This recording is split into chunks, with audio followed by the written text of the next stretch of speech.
It is January the 3rd, 2026. And this is the Court Gallery.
How's everybody doing? I'm here, but I'm not quite set up completely yet. I'm trying to get there. I'm not quite getting there as quickly as I want to, but I have a whole interesting set of cases for us today from Thurston County, Washington. Yes, ladies and gentlemen, it's our favorite planet, Washington. We're going to start the morning off for brunch or whatever you're having. We're started off with Thurston County PPOs for Monday that we didn't get to see because they were being spread like wildfire. We're going to see a majority of the docket as it unfolded because there was just lots of little interesting things that happened, in my opinion. And then we're going to see a pro tem in Thurston County like nothing I've ever seen before in small claims matters that happened yesterday, January the 2nd, first docket of the year. This pro tem is a fiery one. And ladies and gentlemen, it all starts right now.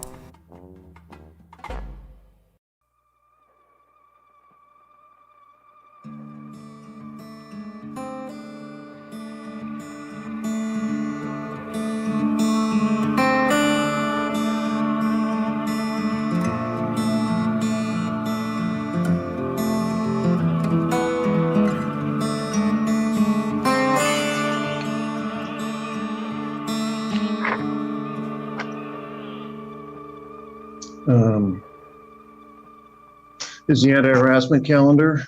Give me a few minutes before we start. I'm going to take attendance, find out who's here. Before we do that, we have someone listed on the Zoom call as observer. Who is that? Can you identify yourself, please? Is that us? Is that from someone here? Oh, do you mean me, sir? No. Okay. I don't know. Sorry, sir. Can you hear me? Yes. Yes, my name is Anna Farley. I am not listed as a party on a case that I know of, but I heard that something may be heard with my name, and I just wanted to be in attendance if that was okay. Yeah, you can. You are listed on a case, and I'll get to that. We'll get to that in a couple of minutes. So, Mr. Jury, I'll start with you. Can you come on the Zoom call, please? Morning, Your Honor. Hi there. And so I don't see, is Andy Harris here? And I don't see that he had been served yet, Mr. Jury. So what, looks like there's been some attempts to service, excuse me, some attempts have been made, but I don't see actual service yet. Do you, but I'll hear from you. That's correct, Your Honor. As the court probably recalls last time, we had not obtained service. We did file a motion in order for alternative service in this matter. My understanding is that it had not been signed yet. We spoke to a clerk that, it was around the holidays, obviously. We just couldn't get a judicial service or a judicial officer to sign it. I was hoping the court may sign that today. Yeah, we can do that. Do you have that? I don't have it on. Have to go. I'd have to get. Okay, can you print? Okay, So it's an order resetting and then authorizing. Well, I can get the, We'll need to do both then, right? yeah. Okay. So I don't have to do, what we'll do then, Mr. Dury, is we can reset this for 2 weeks. I'll sign the order that you propose authorizing alternative service. It doesn't have it in front of me here right now, but that's what we'll do here. Okay. And if I could, Your Honor, my client informed me that he will be out of town on work and will be unable to attend in 2 weeks. I'm asking if the court may set this at 3 weeks. Yes, we can do that. All right. Thank you, Your Honor. That's all we're asking for today. Hang on just a second. If you don't, 3 is what he said, 3. 19. But the 19th is a holiday, isn't it? So it's actually going to be on the 20th in 3 weeks and 19th, because the 19th, which is a Monday, that's a holiday. So we'll do this on Tuesday, the 20th. Will that still be at 9 a.m., Your Honor? Yes, but it will be in courtroom 4. We do when we have the Tuesdays, we go over to the Chandler there, Mr. Drury. So it won't be in courtroom 3, it'll be courtroom 4. Sounds good. And so I'll sign both of those orders probably later this morning, but for today, you're free to go. All right. Thank you, Your Honor. Thank you, Your Honor. And now I'm just going to go through the rest of the calendar and take attendance, find out who's here. We have Don Collier is on the Zoom call. Ms. Collier, can you come on the Zoom call, please? Yes, here. Hi there.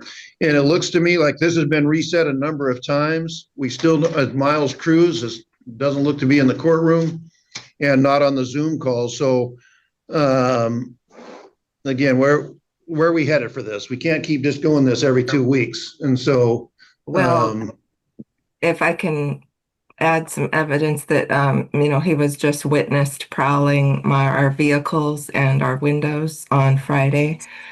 And I spoke with an officer last week who said he was involved in an incident, but unfortunately they didn't run his name and didn't serve him because I guess they didn't. all right, we can reset it for 2 weeks then, if you wish. That's what I'd like to do. All right. And just hope that he can be served. No, we can do it now.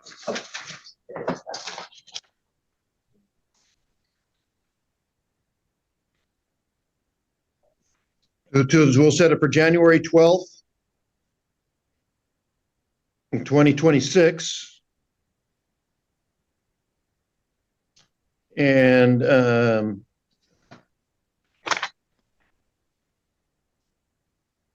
we'll see you back here at that time, and hopefully you can get him served.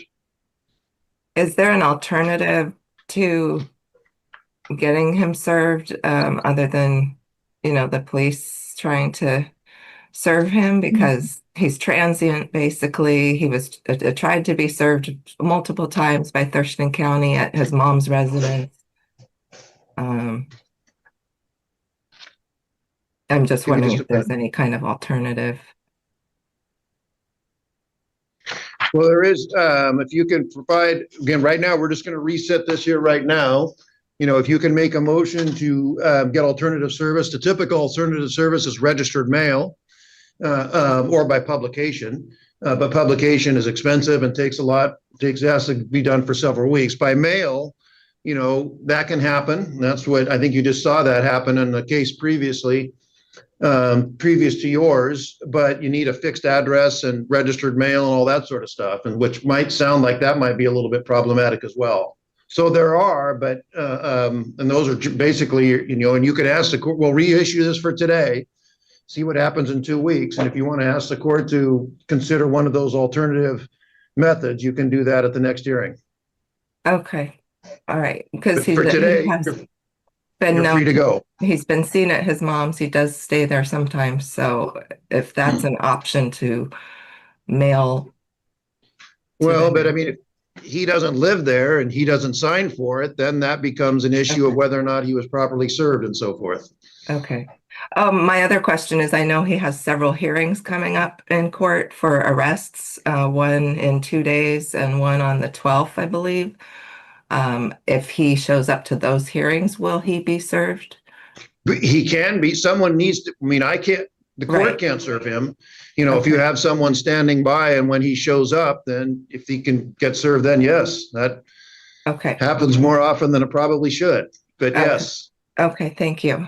And, but if it's district court here, we allow appearance by Zoom, so he may appear on Zoom without actually being here. So that, but if it's Superior Court, I don't think they allow Zoom hearings anymore.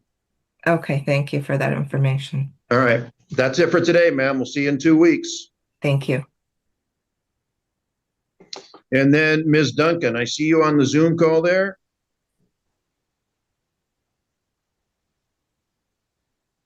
Hi, yes, Your Honor. I'm here. Hi there. So I see that Ms. Brayton hasn't been served yet either. Yeah, that's Last time. correct. And so what do you wish to have happen here today? I've made one attempt unsuccessful, so I would like to extend it 2 weeks if possible. Well, we can, again, like I say, the same thing. This can't, Yeah, I know it's been reset a couple of times. It can't go on forever, but we can reschedule the hearing for 2 weeks' time if you wish. sure. I have one question about that motion to file alternative service. Is if I file a motion, is that not actually heard until 2 weeks from now, or are those processed? Yeah, you need to get something in front of the court, showing your due diligence. And then a Okay. court will consider whether or not it's appropriate to serve by mail or what have you, alternative means. Okay. And that's possible to be done before this next 2 week hearing? that No, we're setting up? you can file it before then, but the judge won't consider it probably till you're here in a week's time. I see. Okay. All right. I will plan on doing that then. It'll be true. But what day is that, 12th? The 12th, yes.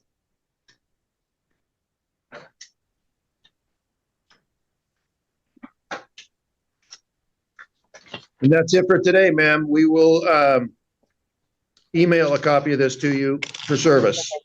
Thank you, Your Honor.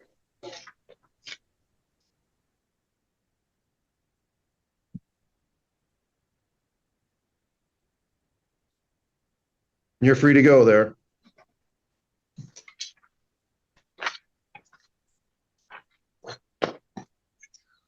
Is Sierra Teese here?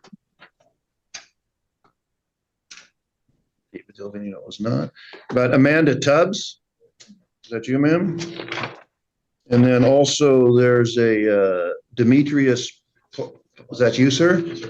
And then I don't see that there was any, these are kind of related to each other. I don't see that there'd been any service on these either. So City of Tumwater issued hers from about 2 weeks ago. Mine was issued 2 Fridays ago. The service was delivered to them. Was he served with these? He was served the one with Tumwater PD for Amanda Tubbs. Mine was not able to be served. Okay. Hang on just a minute. We don't have it. I don't, last time I checked. We're 36, yeah. Do you have proof of that? Do you have any documentation? How do you know? Just a confirmation from law enforcement after the fact. And that was from Tumwater? Yes,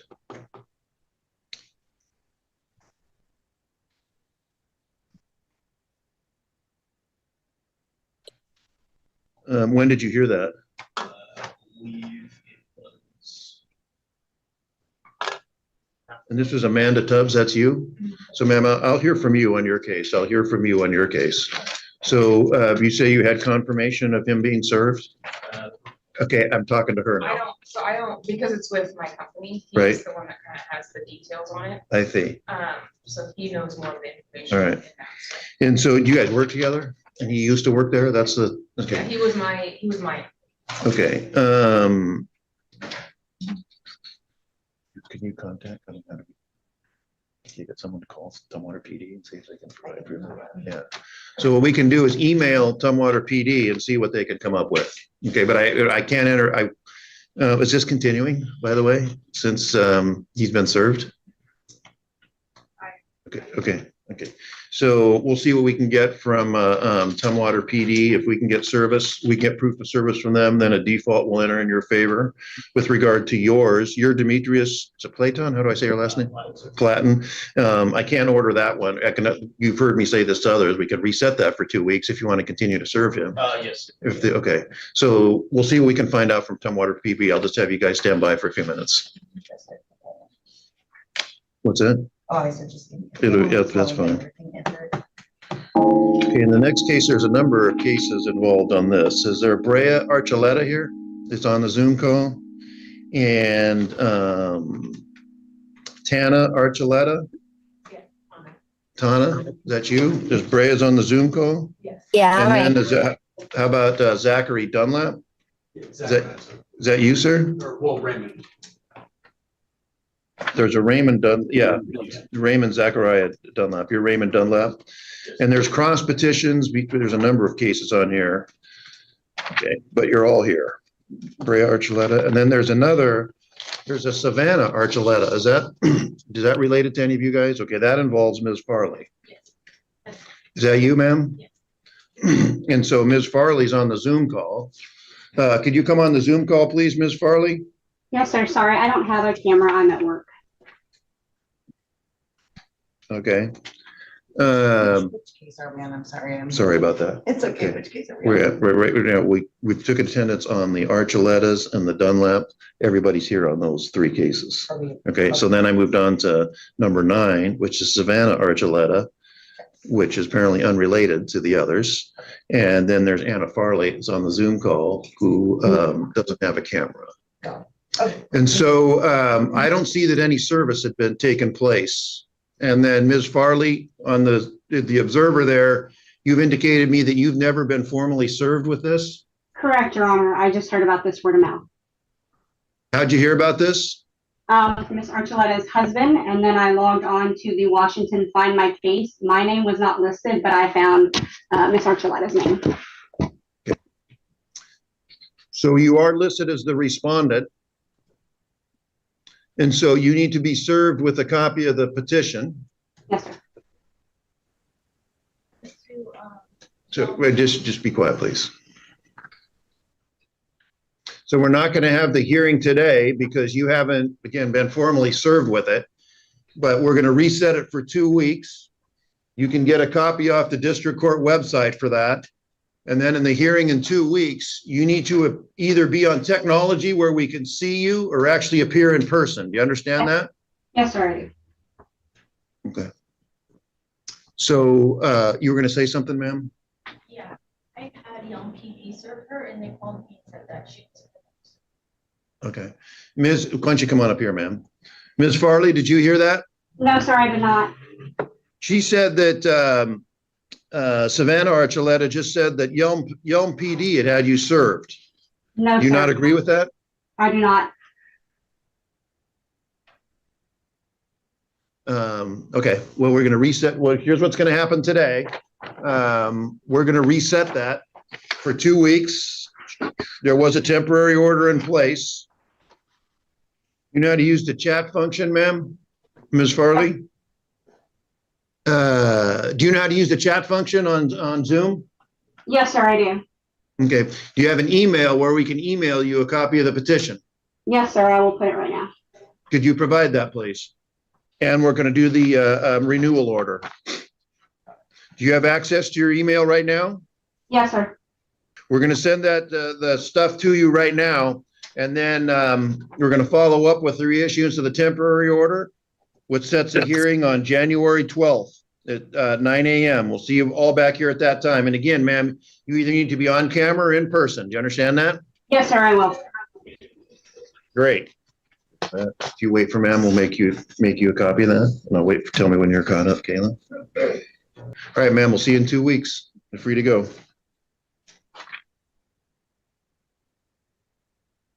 Okay, so which Archuleta are you, ma'am, in the back? Come on up and take a seat right there. And Mr. Dunlap? Yes, Your Honor.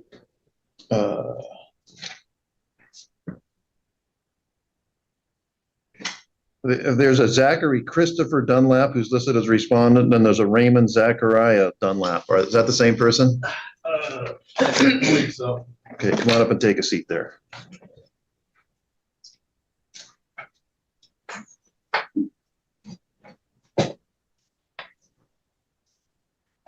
So this involves a number of cases, and then Brea Archuleta, could you come on the Zoom call, please? Yes, I'm actually here right now. What courtroom is this? Courtroom number 3. Okay. Hold up. We'll wait for her to get here. Excuse me? Courtroom 3. Huh? Where's courtroom 3? Right by the monitor. Okay. I'll be there in a second.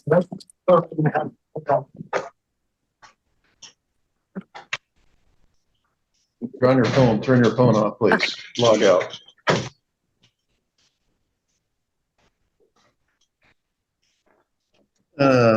Are you folks mother and daughter? Yes. Okay. So we have Brea Archuleta and cause number 25-438, asking for an order against Mr. Dunlap. Case ending in 439, we have Mr. Dunlap asking for an order against Brea Archuleta, which is UMM. And then in the case ending in 440, Mr. Dunlap's asking for an order against Tana Archuleta. And in 440, and then of course we have 444, where Tana Archuleta is asking for an order against Mr. Dunlap. So before we get started, and I wonder if we're going to get him back, Mr. O'Brien, back here. I want to read the definition of harassment. Harassment is defined in the statute as a knowing and willful course of conduct directed at a specific person that seriously alarms, annoys, harasses, or is detrimental to such person and serves no legitimate or lawful purpose. Course of conduct must be such as would cause a reasonable person to suffer substantial emotional distress and must actually cause substantial emotional distress. Course of conduct is also defined as a pattern of conduct composed of a series of acts over a period of time, however short, evidencing a continuity of purpose. Course of conduct includes any form of communication, contact, or conduct, including the sending of an electronic communication, but does not include constitutionally protected free speech. And so I'll read the definition of harassment and course of conduct before we start. Not every conflict is harassment. And so I just want to let you know that up front. Also, course of conduct is an important thing. Not every incident leads to an order, can lead to an order, which, but it sometimes can. When the way these things go, you're both petitioners in this case, but the way these things go, I swear in one party, I'll hear from one party. Following that, I'll swear in the other party and I'll hear from them. Any witnesses you may want to call, and I'll hear from them as well if they're available, assuming they're available. And I want all contests and little ground rules. I want all comments directed to me. Don't interrupt the other person. Don't interrupt me. If I'm speaking either, and you're going to hear things you don't like, you're going to hear things you disagree with, and just make sure that you don't talk over the other person, don't interrupt the other person, and again, direct all comments to me. And so before we start, just because they filed first, and just go in a numerical order, I'll hear from the Archuletas first, and then I'll hear from you, Mr. Dunlap, and then we'll go from there. So who's going to speak first for the Archuletas? Could you raise your right hand, please? Mm-hmm. Do you swear and affirm the information and testimony you provide will be the truth, the whole truth, and nothing but the truth? Yes, Your Honor. You can put your hand down. And what's your name? Brea Archuleta. Okay. And then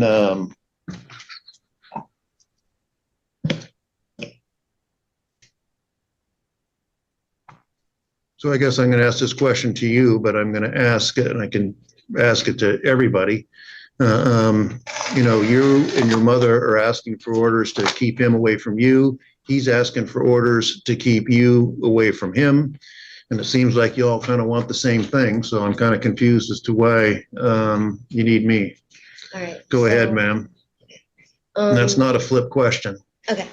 So we want a restraining order on him because I'm talking about you, ma'am. me. Everybody's I their own want a individual restraining order case. on I'm just him. talking to you right now.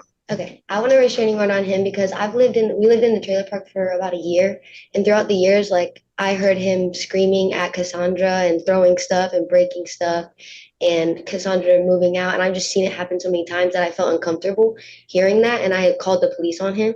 We had told Cassandra that if she came back, that we were gonna have to call CPS because there was a child involved, and like he was throwing stuff and screaming, and it's just not a safe environment for the child. So. Well, we waited about a month and she kept coming back. So we called CPS. And then the day we called CPS, Cassandra texted Zach and told her that we had called the police. So Zach waited for my mom to come home. And when my mom came home, she got out the car and Zach started yelling at my mom and saying, "You don't have the right to call the cops on me, bitch." And calling her a cunt, a faggot, a retard. And then, so I came outside and then I addressed the situation. And then we called the police and basically that's what happened. I just wanted to also comment that in the video that he had uploaded, he had cut the part out that he had provoked us, which is messing with evidence. He had cut the video short.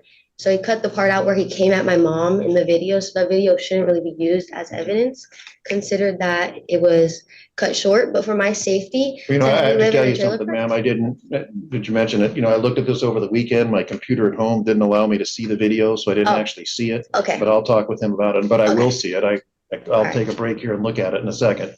But I meant to do that this morning and frankly, it just slipped my mind, but I did read everything else. Okay. But I will listen to it and then I'll hear from you too in a minute. Richard Stubbs.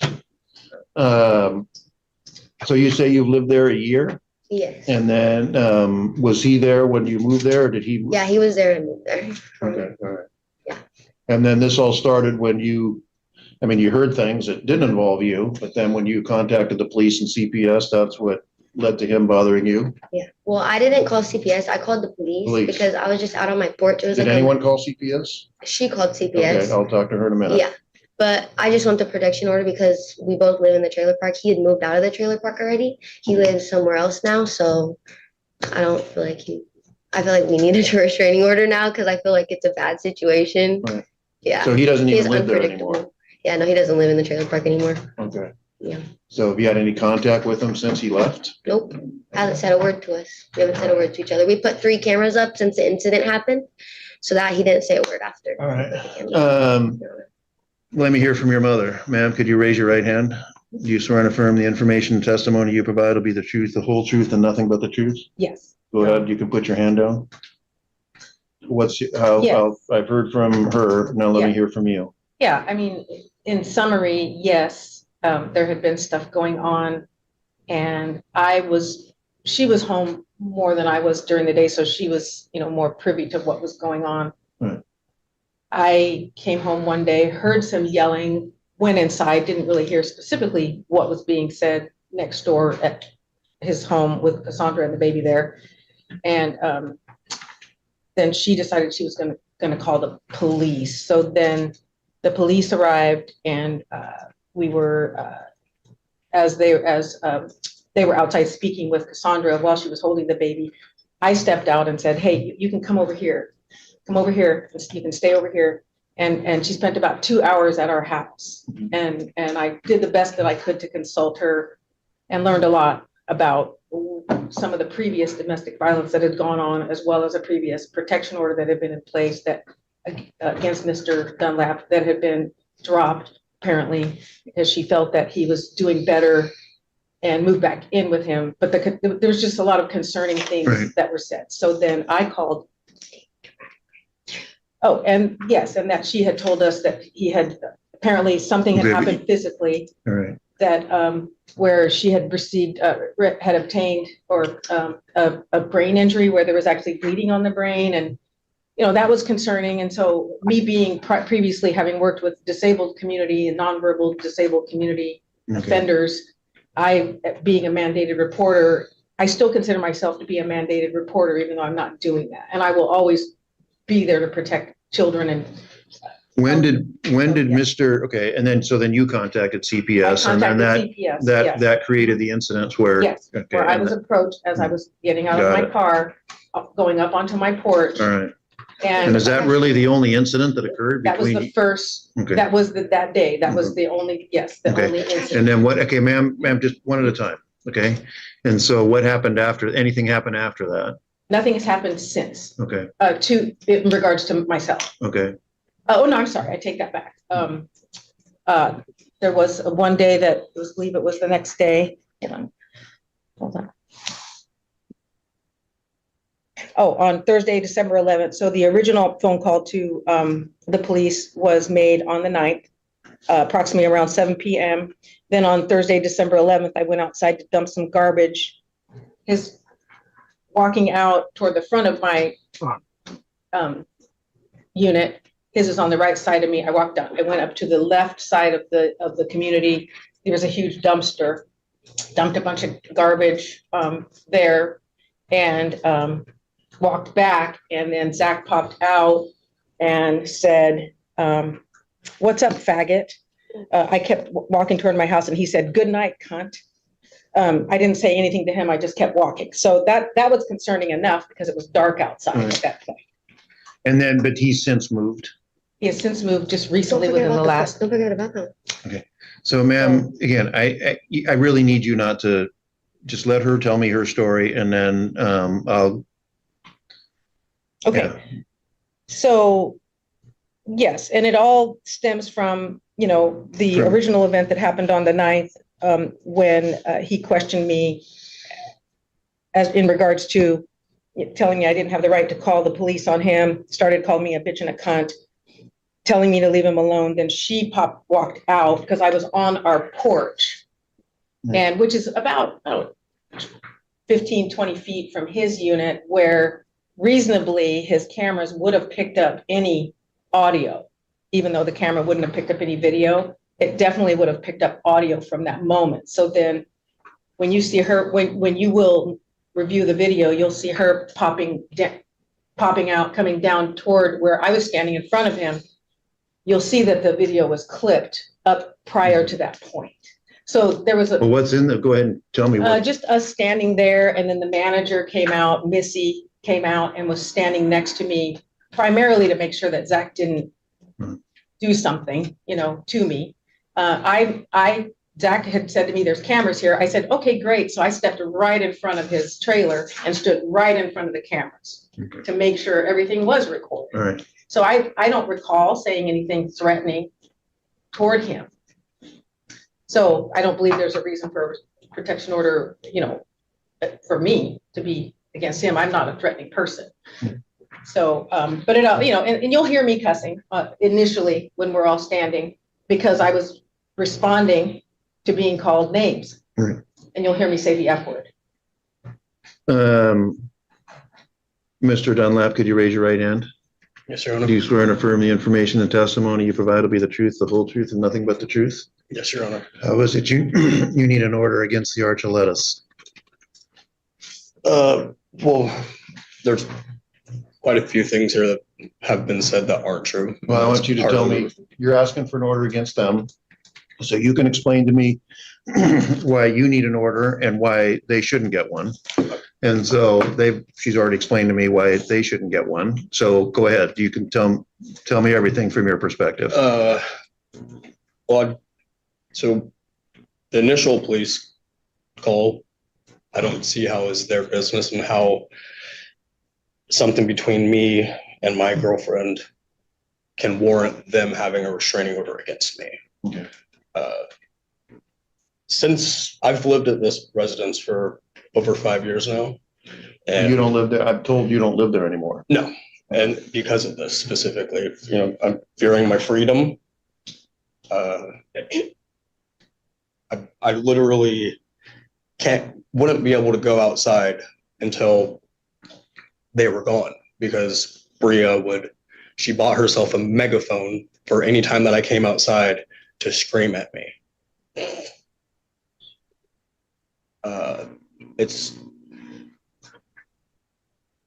It's just financially affecting me. Bria had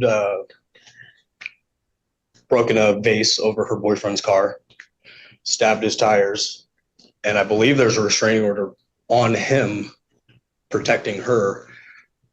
So I'm fearful of even my, physical belongings. I'm up all night. If I hear something in the middle of the night, I check my cameras. So I'm lacking sleep, which is affecting work. Obviously, it's affecting my residency. It's affecting my relationship with my girlfriend and my son, which now we're living in two separate places, which is causing hardship on our relationship. I mean, there's a lot that has. Hang on, let's go back to you. Are you moving? You've moved out of the place? Yes. Okay. I'm currently, sorry for interrupting. I'm currently still getting stuff from there, but I don't stay there. And so then is the, but I mean, are you is the lease ended and all this, and you have to be out of there like by the end of the month, or what exactly? The manager and me had made a deal to where if I can get everything out and clean by the 1st, then mine and his deal would, I'm sorry, say that again? As in like 2 days or 3 days? Yeah, there's quite a bit of stuff left. I mean, it was, me and him were sitting there talking. He mentioned something. I said, deal. Okay. Can you do that? Can you get stuff out there by the 1st? I'm not going to be able to get everything out. And I had to clean up some renovation debris that I had done at the house. So it's going to take longer than that. Okay. But does the manager know that? And is that going to affect your deal? Possibly. But I mean, all I can do is just try. So. All right. Go ahead. Continue on. So in every instance where they had called the police, they had told the police that I have firearms, which I'm a felon. I'm not allowed to have firearms. And in both instances, I've let the police come and check out what they are talking about, what I assume they were talking about, and their airsoft guns, their toys. And I mean, it's just, that goes back to my, threat of freedom. I feel like I have so much anxiety when I'm there. Is there any way we can get her to stop laughing? She's not helping herself. Yeah. She's not helping herself. So you just don't. I've been through this a few times. So I can read people. But not always accurately, but I have a sense of it's just what I think is going on here. Sorry. But I'm scared of not being able, like, if I get taken to jail for a firearm, I'm going to jail for 5 years plus. So just the idea of that being a possibility and not being able to be out for my son. But I will say you can't be taken to jail for that if you don't have one. Yeah, exactly. But go ahead. But I mean, it's just the stress of that. Always having to be tiptoeing, not sure if the police do come, this or that. Okay. Anything further? As for the video clips, the clerk told me that I was only allowed to put so much in there or else it wouldn't send. So I did clip it. And if you would like, I can email you the full thing, but I clipped what was privy to my situation. All right. That would give the best context in a set amount of time. So you kind of acting like you wanted to say something there, Ms. Archuleta, the younger. Go ahead. I just want to say the reason why I did say that he had a firearm is because the day after I called the police. we're not really concerned about that. Oh, okay. Well, I just wanted to say tell me about the megaphone that he talked about. Do you have one? So yeah, because when he had came after my mom and it wasn't only that, it was 3 times actually within like a matter of 2 days. The first time was when he came and called my mom a retard, faggot, and a cunt. And then like when she got home and when she went to the garbage can. Then when I was sitting in my car, because I came home, I was sitting in my car with my windows up one day and he drove by and he was calling me. He said something about broke bitch. I couldn't hear anything because my music was up, but my mom heard everything. He was like calling me a broke bitch. Like he just pulled up next to my car, sat there, called me a broke bitch, cussed me out. And then, And then like every time the thing I'm a little bit confused about is that he's like scared for his safety because every time we would come out of our house, there'd be like 2 or 3 or 4 men outside of our house. We're 2 women living in alone, 2 women, no men. But every time that we call the police or anything like that, he'd call all of his friends and they'd all be outside the house. The neighbor, John, Shane, they'd all be hanging out outside the house. Like he'd call them out and like it was ganging up or something like that. So if anything, I actually feel fear for my safety because he always is with groups of men. So he's never alone. So I'm not sure why he's like scared for his safety. But that's really all I have to say, Your Honor. All right. Oh, and the megaphone. Oh, I probably should say something about that. Yeah. I bought the megaphone because he kept harassing us. So I was just waiting for him to harass us again. But honestly, like, I don't really have anything else to say about Did that. you use the megaphone? I did, sir, yes. What did you say with it? I said it's all on video. I can't Okay. really like remember everything I said, but I asked him a Well, you have a question. pretty good memory of things he said, so I think you would remember the things you said. He took something as I said and he changed it into a completely different thing. I asked him a question and he had changed it into a threat. So you could see it on video, but I'm not admitting or saying anything right now. It's all on video. But yeah, that's all I can say. I don't really have anything else to say, Your Honor.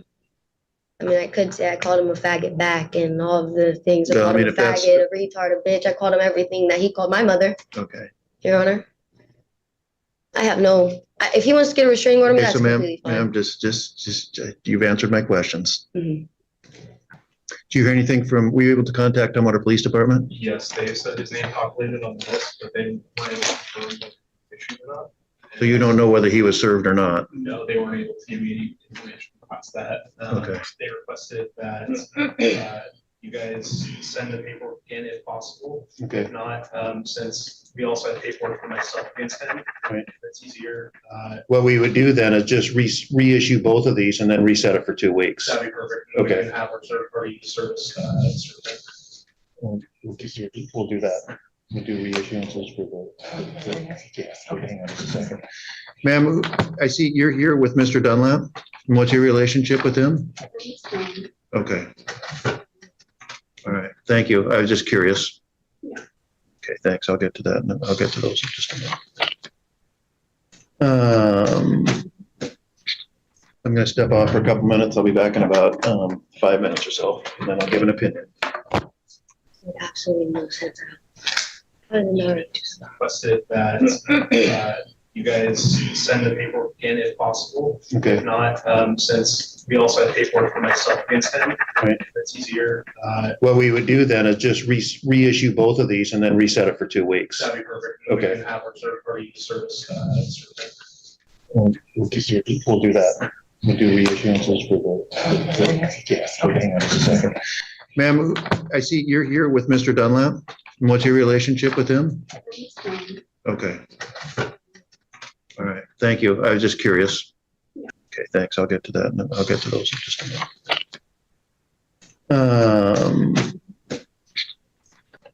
I'm gonna step off for a couple minutes. I'll be back in about 5 minutes or so, and then I'll give an opinion. Those reissuances. Let's do those. We'll get them out of here. So Ms.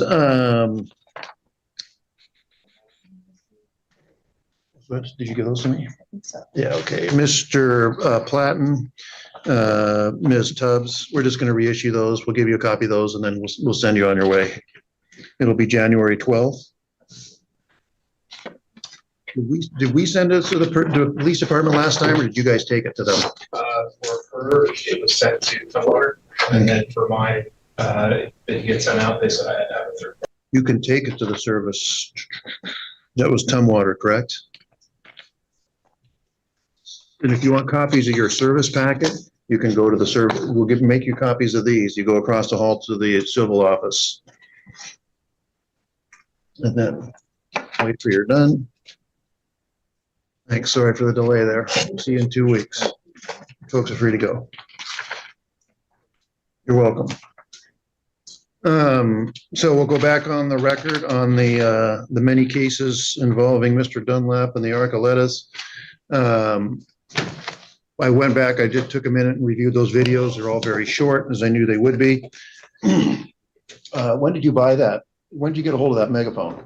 The day after he cussed my mom out and came So after you bought me. this megaphone for the purpose of pontificating, for lack of a better term, in the trailer park? Yes, sir. Well, here's where I'm at on this. And so I'm going to speak. There are, like I say, there's 2 cases and there's like 4 cases here. And that you each individually are seeking an order against him. And he's seeking an order against both of you. You want to say something, ma'am? I did move out of the trailer park. I rent a room now in a whole different neighborhood. So Okay. he doesn't have to really worry So, about well, me. I'm going to get to that. Here's where I'm at. So with regard to, first of all, I'm going to talk about each one of these individually. I'm going to start with your petition against Ms. Archuleta, Tana Archuleta. You know, people. Archuleta. I'm sorry, Archuleta. Archuleta. I apologize. You should That's correct okay. me, and I want to get your name right. Which Archuleta. You know, I don't find that anything she did is harassing to you.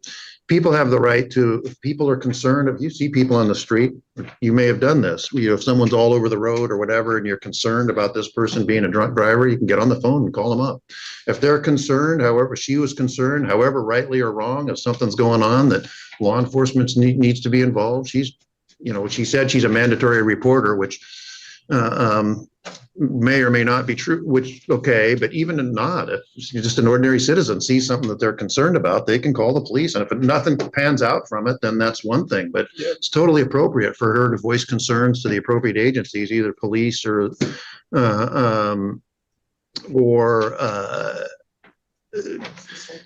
CPS or what have you. There's nothing wrong with that. And her doing that is not in any way harassing at all. Yeah. Your response to her, though, is somewhat problematic. And the way that you, and I saw that the interaction between the two of you, and maybe I missed the beginning of it based on the video.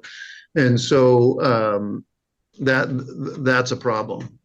And with regard to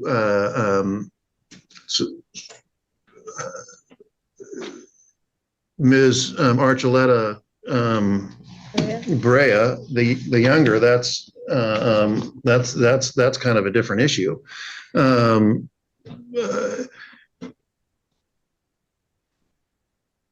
You know, you kind of had me at the megaphone there, you know, going to get a megaphone for the purposes of getting on there. And I heard there was some where you're, you know, taking shots at somebody, making comments. I shouldn't use that other term, making derogatory comments against someone just for the purpose of, I don't even know what the purpose of that is. That I would consider that harassing. And you used the same language that Mr. Dunlap used against you and your mother, which is also, you know, completely inappropriate. Mm-hmm. So, but then on the other hand, now I've heard, like, basically you're the only person who lives there anymore, as far as I can tell. And so where I'm at here on this is, you know, I would be prepared to grant Ms. Tana Archuleta's order against Mr. Dunlap, grant Mr. Dunlap's order against Ms. Brea Archuleta, and all the others would be denied. There's that alternative, or, you know, this appears to be kind of a blow up type of deal where, and now you've moved out or in the process of moving out, she's moved out. We could just, you know, if everybody agreed, can just say, okay, this got out of control. You know, you're not going to live there anymore. Everybody's going to be on their best behavior, and then just everybody go on about their business without an order right now, with the caveat of telling all of you, if either one of you breathe a word to anybody, you're free to report whatever you feel like you need to report. But if either one of you breathe a word of this to any other person, you'd come back and you'll get an order, and you'll have to live with that order. That order carries with it some collateral consequences. And if everybody can agree that this got out of control and things will go back to with you living out of you moving out, you still living there without them around, things should be able to carry on peacefully. You wanted to say something, ma'am. I just want to say, I don't understand why my mom can't get one, because I said I did. I was going to grant that one. You're saying, like, we either have a choice that she can get one, or we can No, just forget look, about it. here's what I'm going to do. Like I said, what if I were to rule, if you're going to make me rule on this to give an order, I'm going to grant her order against him. I'm going to grant his order against you. All others are going to be denied. And so then, or like I say, I'm giving you the alternative for everybody just to say, okay, let's just back away from this and go on about our business. And then no orders are entered against everybody. But that's because, again, it seems to me like with everybody moved out of the trailer park, I'm not sure there's a need for an order anymore. Okay. Go ahead, ma'am. It's just like, I'm worried about my mom, Okay, So so maybe- but you know what, here, I'm gonna tell you something about your mom. Yeah. She's an adult and she can look after herself. Mhm. And so you can make comments with regard to you, but I've told you what I'm gonna add, and I'm gonna hear from you, ma'am. What? Okay. You know, my only concern was what was going on with Cassandra and the baby. Right. So I did what I felt was Right. necessary. And like I which said, was there's with nothing wrong with much- that. I think, which w- Yeah, thank you, which was with much consideration, because I don't really like to get involved with other people. And I tried to not get involved, but it was a really concerning situation. And I don't know if you did read through the text messages that were there on the ones I submitted from Cassandra. So there were concerns there. And so I made a choice. Right. So I was prepared for the ramifications of that choice. Right. I'm perfectly fine with dropping it all, but if anything does at all occur, and here's the thing. Come on she back. Immediately went out and purchased cameras immediately. Cameras to are good. put up. Megaphone is not. Yeah, so the reason, this is mom, look, 19-year-old, 58-year-old. I know. She bought that megaphone. She had lost her voice from all the screaming. That's why I bought it. And she bought the megaphone because her Well- voice was gone, and she said the next, and so it was a bad choice on her part, definitely, to step All outside right. and say something, and I had advised her not to interact with him at all.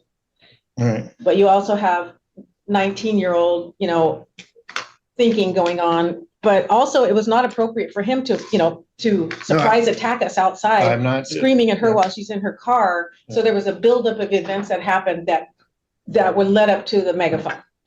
I'm not, again, Yeah. I understand all that. If you're fine with letting this go, it sounds like he's letting Yeah. this go. But again, I'll tell everybody that if there's any sort of confrontation in the future, come on back, then we'll get the order and we'll put it in place, and it'll be in place for a year. Yeah, and I'm not a confrontational person. No, I mean, I'm But I not, will protect myself, and I don't typically back down to people, and I never have, and I never will. okay. And my aunt actually got me a plaque one time that said, something like "quiet women rarely make history" or something like that. I'm But familiar with I'm that. not the type that backs down. I'm not the, Right. the shy person, like unfortunately Cassandra, who, Okay. didn't So- have the ability to stand up for herself. Here's the So thing. that's why we're here. Okay, and I understand that, ma'am. And like I Mhm. said, like I tried to say beforehand, there's nothing wrong with that. If you feel, Thank you. in Yes. anything, No. whether And I know there's not. where you live Yeah. or whatever, Mhm. people should speak up. Maybe Yeah. people should speak up more. And most of the people that live there want nothing, they didn't want to get involved. Right. And my thinking is, wow, there's a child there. Okay, And So, so, but again- that's frustrating to me in itself. I'm gonna go back to where you were by saying just letting this thing go for now. It's, Uh-huh. and then that'll be it. You can go Okay. on. But again, if there's any other incidents or contacts, you'll come on back and then you'll get the order. Do you understand Yes. that? Yeah. That's it for today. If you all, Thank you. and then, Thank you're all free to Thank go. You can Okay. get orders. Do we need any paperwork or? Well, if you want it, they're gonna be, I'm gonna do denials on all of these. And then, if you want copies of them, you can wait there in courtroom and get them. Thank you, Your Honor. And ma'am, is Archuleta that Ms. Tana Archuleta? You can go ahead and go. I'll grab whatever. She's gonna leave. Okay, Thank you're, She's apparently parked next to him, so she wants to leave okay, now. yeah. Yes, So there's no orders. there's not gonna be any orders going forward. Gentleman's agreement. What's that? Gentleman's Okay, agreement. well, not a gentleman's agreement, just by agreement. Why? Yeah, so no orders are going forward here from today. Thank you, Your Honor. So I don't need to wait for any document. If you want to, if you want to, you can. Okay, And I'll then, wait. and then, if, they'll also be available online. Okay, yeah, I can get them online. Okay, you Thank get them you. online? Yes. All of them are gone, yep.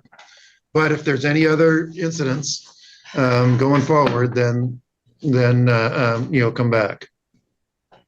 And I'm having difficulty reading you, ma'am, in terms of whether you think this is a good idea or a bad idea. But I'm going to reaffirm what I said earlier. If someone, an ordinary citizen, has a concern about something, they probably should report it. And if nothing comes of it, nothing comes of it. And that's fine. Everything was unfounded. Hey, Well, anyway, that's not what I'm here for.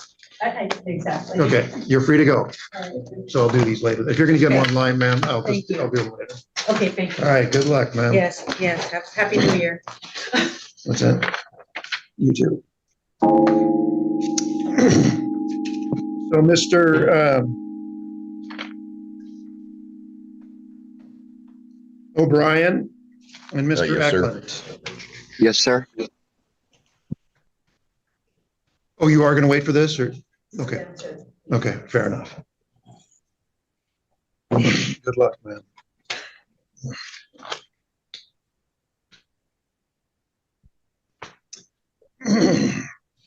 So, Mr. O'Brien, give me just a second, recall your case here. Yeah. Good luck, man.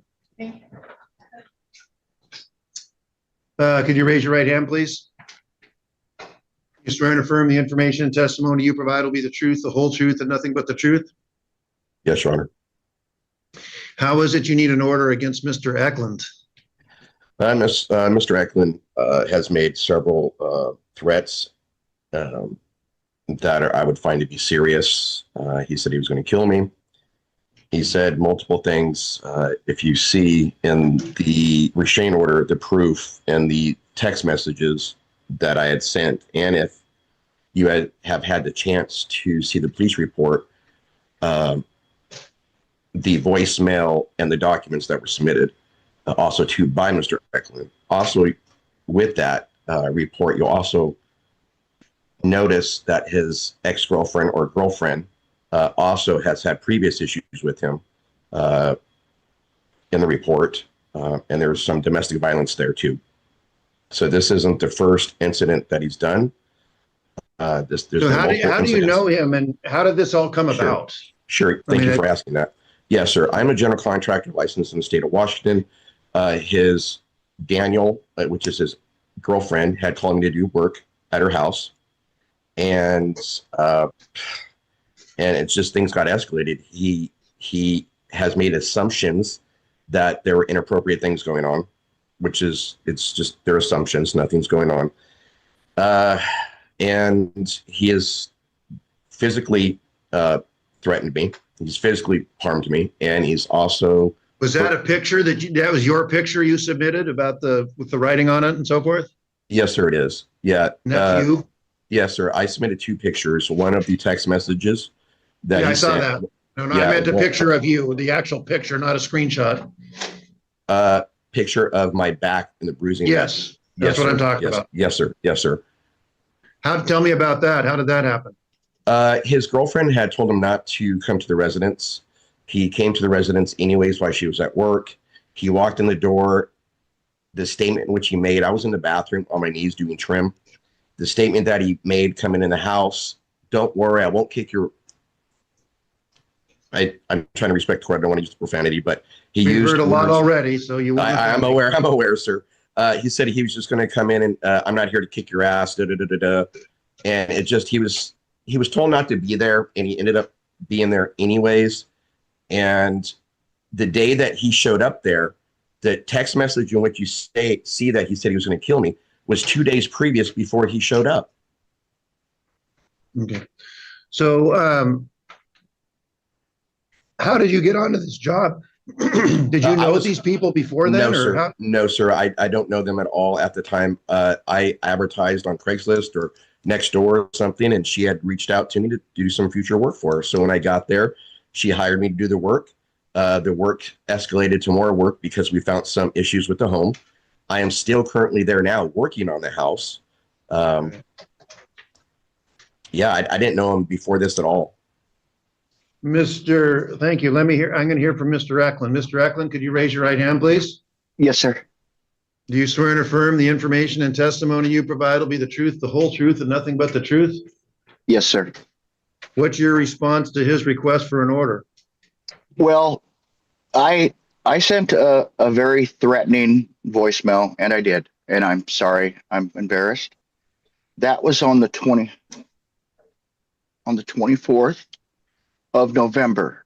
The incident where I did go up to grab a few things, I never touched him.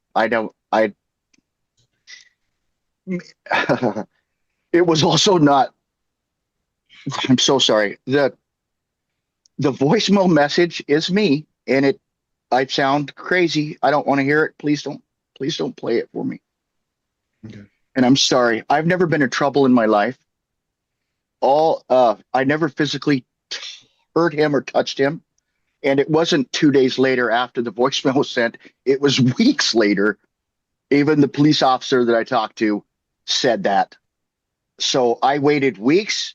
I did go up to get a few things I should not have.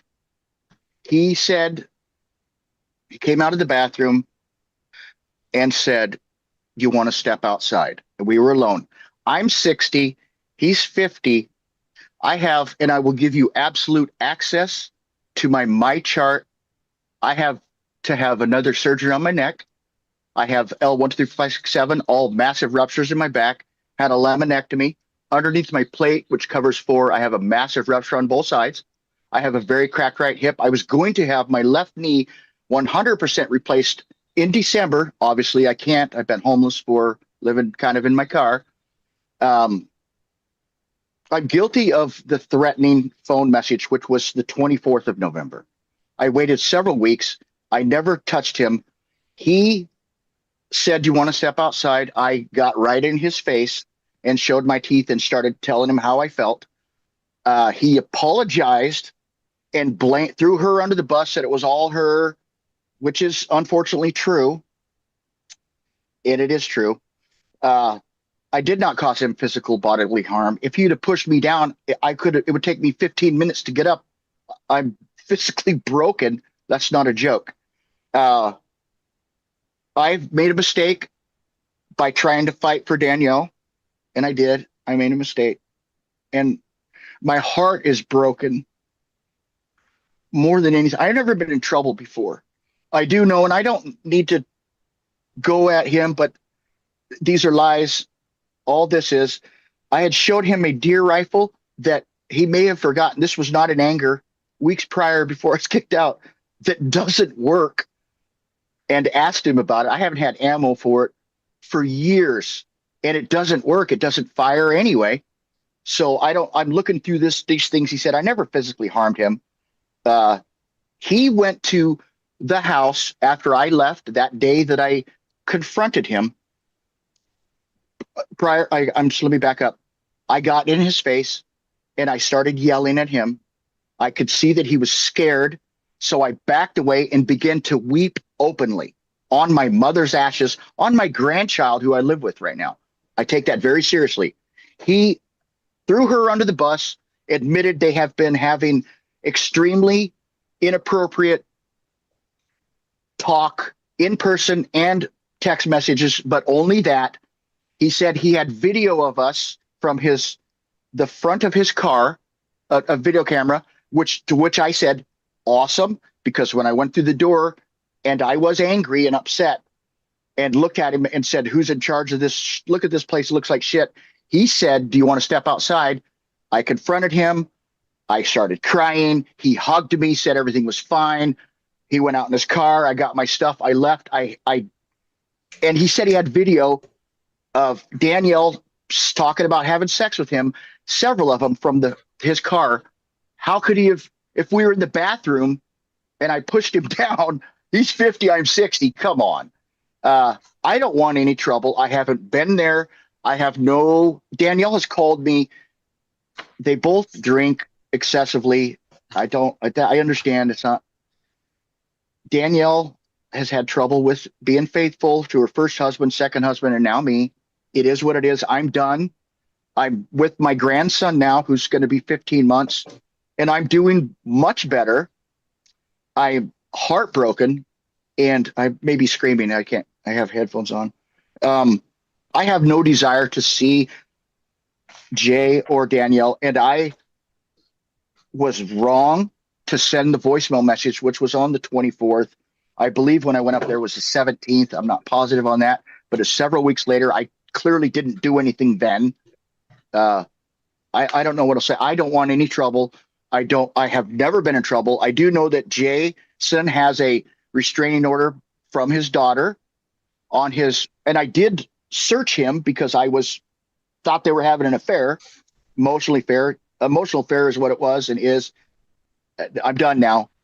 He has several lawsuits against him for not finishing work and this is public record, being caught stealing on a job site on video.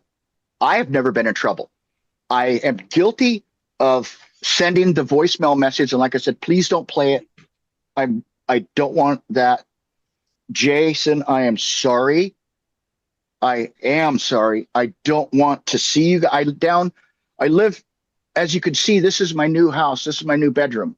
I sleep outside my son's apartment. I don't want any trouble. I've never been in trouble. I don't want this. I am so sorry. The voicemail, it's called a crime of passion. I had temporarily lost my mind. I have, like I said, I will give you full access to my chart. Absolutely. I was diagnosed with traumatic brain injury in 2012. I'm very sensitive. My heart is true. And I did the phone mail message. I did, and that is me. And that is embarrassing, but I never physically touched him. I was wrong to do what I did. And I'm paying for it with my broken heart. Danielle has blocked me, kicked me. I have none of my belongings, and I'm just going to try to go on with my life. I'm in a better place now. And I know I'm rambling, but I'm hurt more than anything. I don't know what else to say. Let me hear from Mr. O'Brien. What's your response to what you just heard from Mr. Eklund? My response is, it's a lie. He did get in my face. He backed me up into a corner. And if you listen to the testimony of Danielle at the police department, she says this is not a behavior that's just happening. It's happened over the past 10 years. This is not his first time. He's committed domestic violence towards her. Not true. I have a picture that was sent to me. And that's not whether what he's done to anybody. Again, this is a petition, your petition against him. Other things. So no, he backed me up in a corner. He caused a bruise on my back. He's threatened to kill me.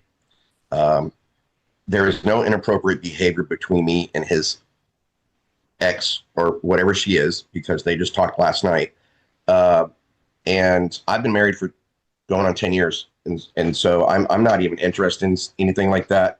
As a business owner, I have to be very, very careful with things that are said, because I could be sued. It's just, he's taken this out of proportion, and that's why he's in the position that he is. And that's why he was kicked out by his ex.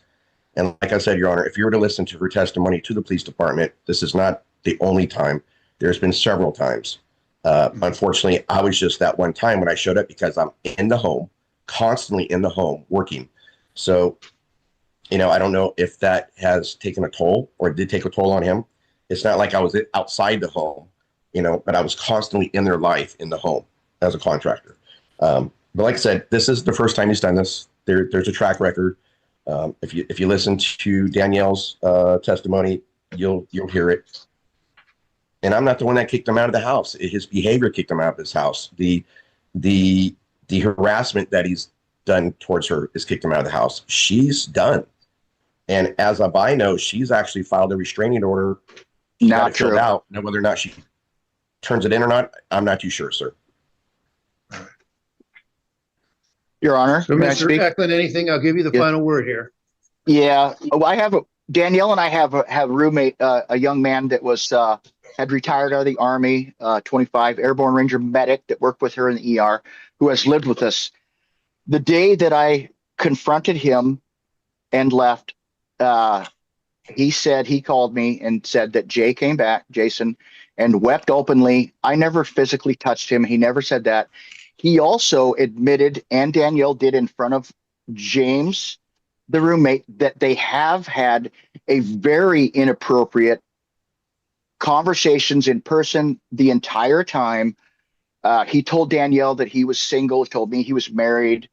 It goes on. A lot of this stuff, I never threatened his coworkers. A lot of this stuff is not true. like I said, Danielle and I have had issues. Danielle has been an ER nurse and is an alcoholic who was forced into rehab a few months ago. She went about 50 days without drinking. It was the best of the 10 years we were together. She's called the police, the Tumwater police, which they know that I've been there and talked about going to Al-Anon because of her alcoholism. They also know every time they came to the house, they would have taken her because she was drunk and I wasn't. She was violent and I wasn't. So, but it was a toxic relationship. I had a crush on her in high school. We've been together 10 years and we're done now. And I'm worried about her drinking. As far as Jason and them, I live down now in between Beaverton and Hillsborough in a 1-bedroom with my son, his baby mama, and my grandson. And I'm better now. It's been over a month. I have no desire. If you could look at my criminal record, I really don't have one. I don't want any more trouble. They don't have to worry about me. I don't know what else to say. I'm sorry. I apologize. All right. Well, here's what I'm going to say there, Mr. Eklund. You know, I've reviewed your petition. I've listened to the testimony on both parts. I'm not going to replay this, or I'm not going to read it. Right? There's a kind of a transcript of the message there. I'm not going to, but it is quite disturbing. It'd be disturbing for anybody to receive absolutely like that. There was an incident to follow up, and so I appreciate you living in Oregon now. Is that what you're saying? Yes, sir. Okay.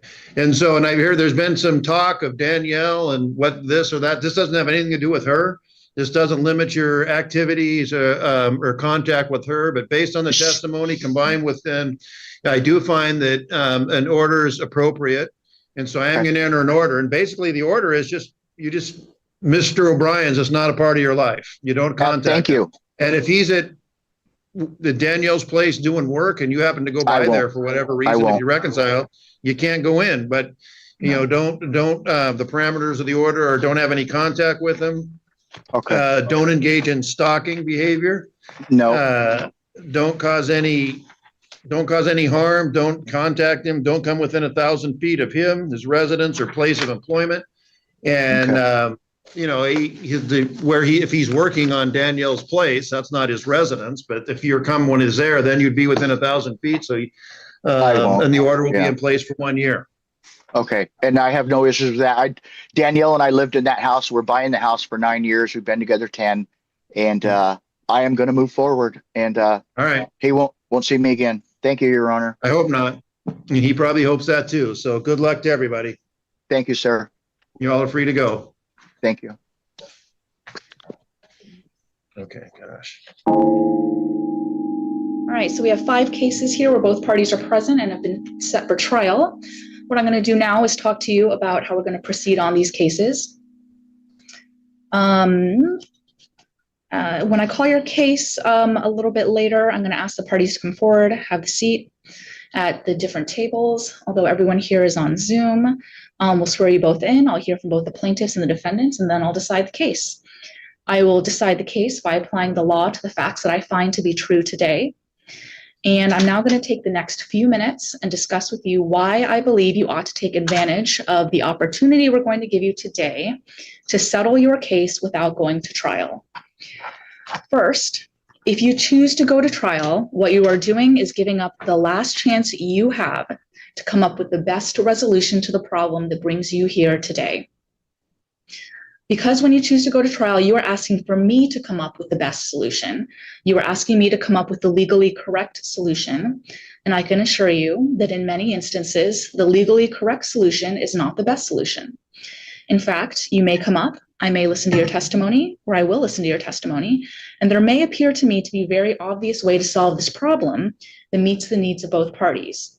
But I'm not going to be able to solve the problem that way, because that's not going to be the legally correct answer to the problem that you're posing to me. So I'm going to have to ignore what I think to be the best solution and come up with a different solution. If you choose to go to trial, you are also giving up the last chance you have to have any impact on what the solution is. Because if you go to trial, you're going to turn the matter over to me, and I'm going to solve it for you.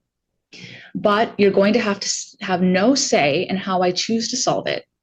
Now, there's a distinct limitation in turning it over to me and asking me to solve it. And that limitation is that I know nothing about the problem that brings you here today. So if the issue, for example, is a home or apartment rental, I haven't seen that home or apartment. I don't know what the condition was before you moved in. I don't know whether you were good tenants or bad tenants. I don't know if you made a good effort to clean up when you left or whether you just left. If it's a contractual agreement between the two of you, and particularly if that agreement is not set forth completely in writing, and the two of you have some dispute as to what the terms are, you're going to each come here and tell me what you believe you agreed to. And after that, I will assume had to be rather lengthy discussions. And then you're going to ask me what the terms of the contract are, knowing that I was not a party to the contract. I didn't hear any of those discussions.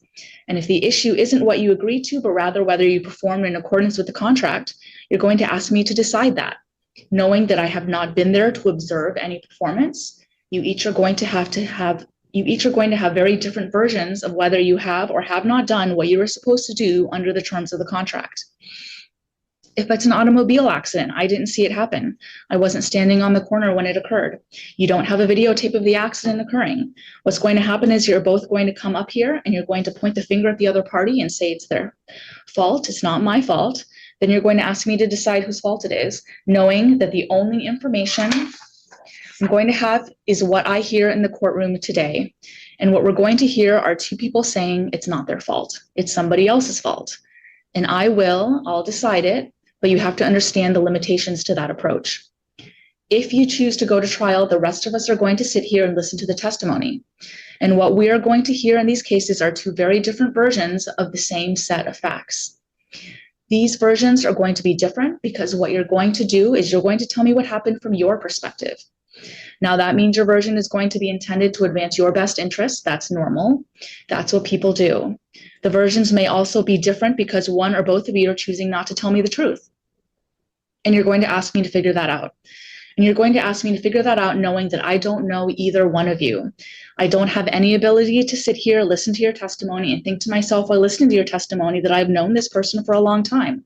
I've always known them to be honest, to always be accurate, and that they never exaggerate. Or I can't sit here and think to myself the opposite. And as I've said, I know nothing about the problem that brings you here today.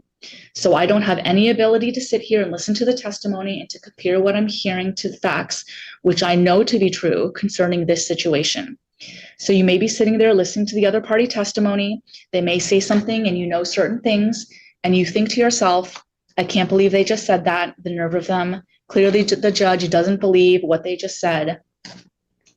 Well, fair warning, I don't know the things that you know. And I may very well have believed what was said. I may have believed every word of it. Now, this I can assure you, if it is your version of the truth that I choose not to believe for whatever reason, then you aren't going to be very satisfied with the resolution you get if you choose to go to trial. You took the time to come here today because you know you are right in the problem that brings you here. Well, the nature of the trial process is such that if you choose to go to trial, I'm going to tell half of you that make that decision that you are wrong, because I'm going to decide the case in favor of one party or the other. So as you sit here right now and you are determined to go to trial, the odds are at best 50-50 that when you leave here at the end of the day, that you are going to be satisfied with the resolution you get. I'm going to suggest to you, in fact, that the odds are not even that good. I'm going to suggest to you that as you sit here right now and you're determined to go to trial, I think the odds are stacked against you being satisfied with the resolution that you get. The reason I'm going to suggest that even if you prevail, if, for example, you are the plaintiff and I determine that you are entitled to judgment in this case, I may decide that you're entitled to judgment to a lot less degree than you think that you are. In practical terms, I may award a lot less money than you think you're entitled to. In the end, it may be so little money that you'll really question the wisdom of your decision to come to small claims court to resolve your problem. You'll think to yourself, I can't believe I sat here all day long, waited 3 months to get here in the first place, and this is all I have to show for my efforts. If that's not the case, if when you leave here at the end of the day, you are satisfied, that resolution that you get, and that is, of course, because you have beaten the odds and I've decided the case in your favor, and I've awarded every penny that you've asked for. What you leave here with is this, a piece of paper. And that piece of paper will say that you have a judgment in a certain amount of money, and that's it. What I'm going to suggest to you now is that if that is the case or the situation you find yourself in, that what you've done is accomplish the easy part of the small claims process. Now comes the more difficult part, turning that piece of paper into something that you can put into your bank account. Because I can assure you that you cannot take that piece of paper down to the teller in the bank, hand it to them, and have them add some numbers to your bank, because it won't happen. Now, I suspect that a number of you are sitting here thinking to yourself that, you know, I haven't even thought about what happens if I win. I've spent all my time thinking about how I'm going to present my case to small claims court. I haven't contemplated what happens if, in fact, I prevail and I walk out of there with a judgment. What does that mean? Now, you may know what it means. You may be a veteran of the legal system and been through this process several times, and you know what to do to enforce a small claims judgment, and that's fine. You can go about taking the steps necessary to enforce that. I suspect that for most of you, that's not the case. This is probably your first, and I hope your only time in the courtroom, and you don't have a clue what you're supposed to do with that piece of paper. Short of taking to a bank, your next thought is going to be to ask for me or to ask the clerk, what am I supposed to do wrong? Excuse me, what am I supposed to do now? That's a reasonable approach, of course, but the answer that you're going to get is, I'm sorry, we can't tell you. Now, the reason we can't give you the answer is not because we're being obstructionists, but because we can't tell you. We can't give you legal advice, and telling you what you need to do to enforce a small claims judgment is giving you legal advice. So what do you do when you want legal advice? Go talk to an attorney. There are a lot of attorneys here in town, and they'll be happy to talk to you. They will also be happy to charge you for talking to you. And I would suggest that in many cases, if that's the approach that you take, you will end up paying more in attorney's fees for that advice than you will ever recover on the judgment. So that may not seem financially like a wise approach to take. Where does that leave you? Well, it leaves you with trying to do it yourself, and that's fine. You certainly can do that. You can go across the courtyard to the county law library, pull out the book that the legislature has written on enforcing these judgments, and see if you can puzzle your way through that. Or you can go home, get on your computer, and do the same thing, but that's up to you. This I can tell you. Our statistics show you are much more likely to recover on the resolution to the problem in front of you today if you achieve that resolution through a negotiated solution, rather than walking out of here at the end of the day with a piece of paper that says you have a judgment. So, if you are truly interested in trying to recover something, have something to show for your efforts, you're going to have to make a good attempt today to resolve your case without going to trial. We have 5 cases set for trial, and we have until 3 o'clock this afternoon to conduct our small claims court. So I anticipate that we can finish 5 trials if we're lucky by 3 o'clock. That's only if everything in each case goes smoothly. If not, we may not get to all of the cases. What happens if we don't get to your case is that you'll be rescheduled. Not for next Thursday, but for 2 or 3 months from now. You will come back to court and go through this process all over again. You will need to remain with us today until your case is called. If you choose not to spend the rest of the day with us today, if you aren't here when I call your case and you're the defendant, then I'll reward a default judgment to the plaintiff. If you are the plaintiff and you aren't here when your case is called, then I will dismiss the case. The only exception to this policy is if you settle the case. If you settle the case, all you need to do is notify us that you have settled the case, and then you'll be free to leave. We're going to do a couple things today, this morning, to assist you in your efforts to try to negotiate a resolution to the problem that finds you here today. The first thing I'm going to do is, let's see. So I understand that for some of you that this process may be somewhat discomforting, and the fact that you're going to have to speak to the other side about what it is that you would like to do. Okay. I'm going to suggest that whatever history that you guys have, that the best good effort to overcome that history and have the advantage to take the opportunity we're going to give you today is to try to settle your case without going to trial. So with us here in the courtroom today via Zoom is the Thurston County Dispute Resolution Center. They're here with us this morning to help you attempt to solve the problem that finds you here. So what I'm going to do is I'm going to step off the bench. I'm going to allow our dispute resolution center mediators to meet with you in breakout rooms And I will come back in about 15 minutes, or perhaps when we hear that there are some cases that are not ready for mediation, that we need to proceed on trial.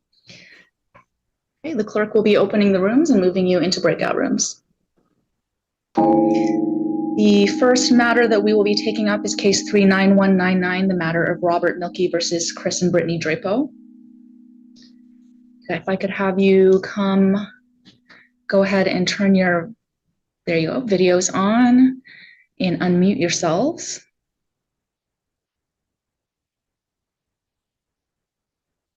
Okay, so we'll go ahead, and what I'm going to be doing is I will be swearing you in, and then I'll be hearing testimony from first the plaintiffs, followed by the defendants, and then I will give the plaintiffs a brief opportunity for rebuttal, and then I will give my ruling. Please know that the ruling that I'll be giving is the legally correct one based on the facts that I find to be true, as opposed to the best one. But we will go forward with this trial. If I could have, who do we have on camera? I see there's Robert Milkey, and who do you have with you? My wife, Terry. Terry, okay. If I could have both of you raise your hands. Okay. Do you solemnly swear or affirm the testimony you give today is the truth and nothing but the truth? I do. I do. Okay. Next, are you Chris and Brittany Drapeau? Yes. You can raise your right hands. Do you solemnly swear or affirm that the testimony you're going to give today is the truth and nothing but the truth? Yes. Okay. So with that, we do need to have a change in clerks. So we need to wait just a moment so we can change the clerks, and then we'll go ahead and proceed with the testimony.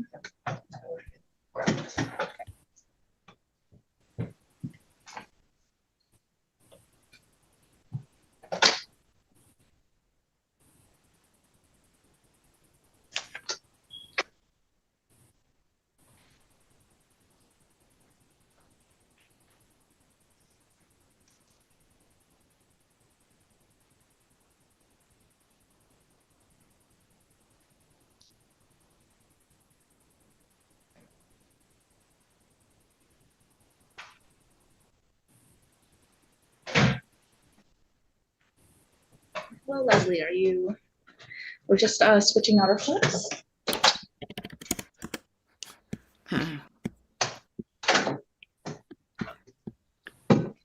I'm sorry, did you ask me a question? Yes, I noticed that you turned your camera on. I was wondering if you had information for the court. Sorry about that. I forget that when you leave the breakout room, you always come in with your video and audio on. No, I just brought in 39360 and they're ready for trial. Okay. All right.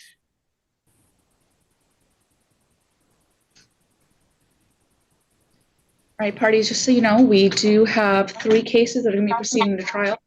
What that means is there's at least 3, and we will not have time to, we're not going to be able to spend all morning on your trials, so your trials will be fairly short. That's the nature of the small claims process. Hi, do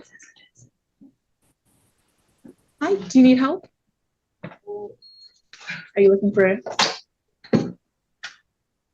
this is courtroom 3, small claims. Oh, yeah, sorry. Okay.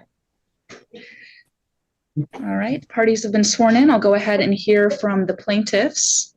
Who would like to speak first? I will. Rob or Terry? Yes. Okay, so we rented a home to Chris and Brittany Drapeau, and when they left the house in distress. They had a large dog, damaged all the carpets, made the walls all dirty, tore the siding off the back of the home. So I had the carpet replaced by the same carpet person that did the carpet when they moved in. And he wrote a testimony, and you should have a copy of that, of him explaining how bad the dog urine and stains were. And then I hired a contractor to paint the walls. They had painted some walls their own colors. So we had to cover that up, and he repaired the siding and all that stuff. And 1 year, prior to their leaving, I'd bought a brand new fridge, stainless steel fridge for him. It has dents in it. After 1 year, it shouldn't happen like that. But And then we had to hire an investigator to try to find them because they wouldn't do a walkthrough when they left. I have text messages that you'll see in the notes, trying to schedule a walkthrough, and they didn't want to do a walkthrough. I guess I had that's a pretty question much for it. you. Did you do a walkthrough in the beginning of the beginning of the lease? So Brittany's mom is a friend of ours, and she did a walkthrough for us because we live in Utah. And she said the house looked great. We had just painted it and put new carpet in it. And there's a text message from her in there and a couple pictures of that she had walked through and said everything looked great. Okay, and I'm looking at your lease here. It looks like it's Exhibit 5. I'm looking at a 2-page lease. Are there any other documents that you have related to the lease? No. So my rental agreement that with them is document 36 and 37. Okay, right here. Mm-hmm. Yeah, I'm looking at it now. Do you have a, so is this the complete lease? Yes. Yes. Okay. Do you have like a walkthrough document anywhere that's been filed that indicates a checklist of what? No. No. Okay. Go ahead. That's it. Okay.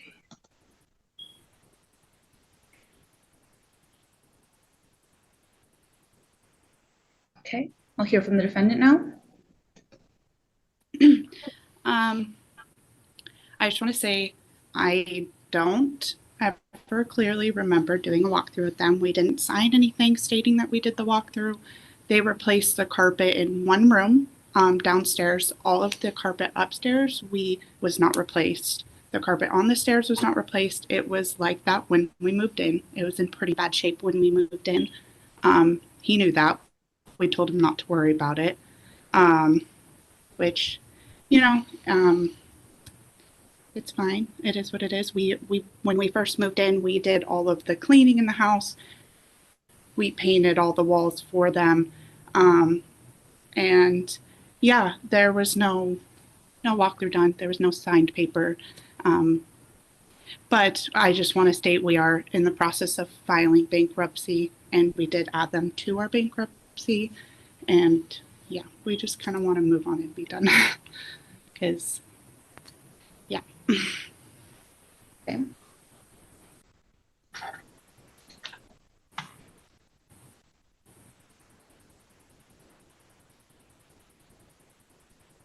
And I did mention that the plaintiffs would have a moment for rebuttal. And what that means is Mr. and Mrs. Milky, you have a moment to rebut anything that was said by the defendants. Well, I have a question. I don't know if you can answer it. Can they bankrupt us? No, I don't think that's what she was saying. She was saying that they listed you on their bankruptcy, but they're not filing. That doesn't impact your finances.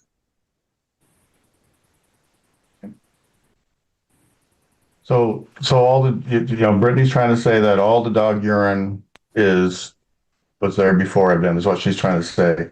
And the siding torn off the side in the back of the house was torn off before, is what she's trying to say, because if she's denying anything, then that's what she's saying, which is all false, because the contractor that worked on the home was there several times before. He lives right next door. The guy that lived there before them was his best friend that passed away last year. And so he knew all the condition of that home. That's why he's got a written testimony in here also in the file. I'm ready to rule unless there's something that either of the parties would like me to know.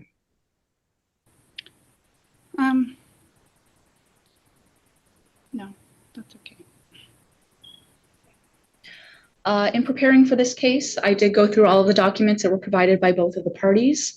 I also took the time to review the landlord-tenant laws with regards to the taking and keeping of security deposits. And as I mentioned before, my role today is to provide the legally correct answer, as opposed to any answer that I think personally is right or that you may think that is right. And in reviewing the law, RCW 59-18-260 states that no deposit may be collected by a landlord unless the rental agreement is in writing and a written checklist or statement is provided by the landlord to the tenant at the commencement of the tenancy, specifically describing the condition and cleanliness of or existing damages to the premises, fixtures, equipment, appliances, and furnishings, including but not limited to walls, including wall paint and wallpaper, carpets and other flooring, furniture, and appliances. The statute goes on to say that the checklist or statement shall be signed and dated by the landlord and the tenant shall be provided with a copy of the signed checklist or statement. If the landlord collects a deposit without providing a written checklist at the commencement of the tenancy, the landlord is liable to the tenant for the amount of the deposit, and the prevailing party may recover court costs. Based on that, and the fact that there was no walkthrough or written checklist that was provided to the landlord, or provided by the landlord to the tenant at the start of the tenancy, that stated what the condition or cleanliness was, nor did I see photos that specifically showed the state of the apartment before it was moved in. And even if you had some, the RCW 59-18-260 ties my hands and states what needs to happen in this case, which is that the deposit needs to be returned to the tenants. I understand that this may not be, what the plaintiffs were hoping for today. But as I stated in the beginning, in this morning, my job is to provide the legally correct answer. And in this instance, landlord-tenant laws state very clearly what has to happen in this case. With that, I have ruled, and I will sign a judgment. Ma'am, I tried to send them a certified letter and they didn't take it. And then I had to hire a private investigator to locate them, to at least send them anything. So I've done my part trying to communicate with them.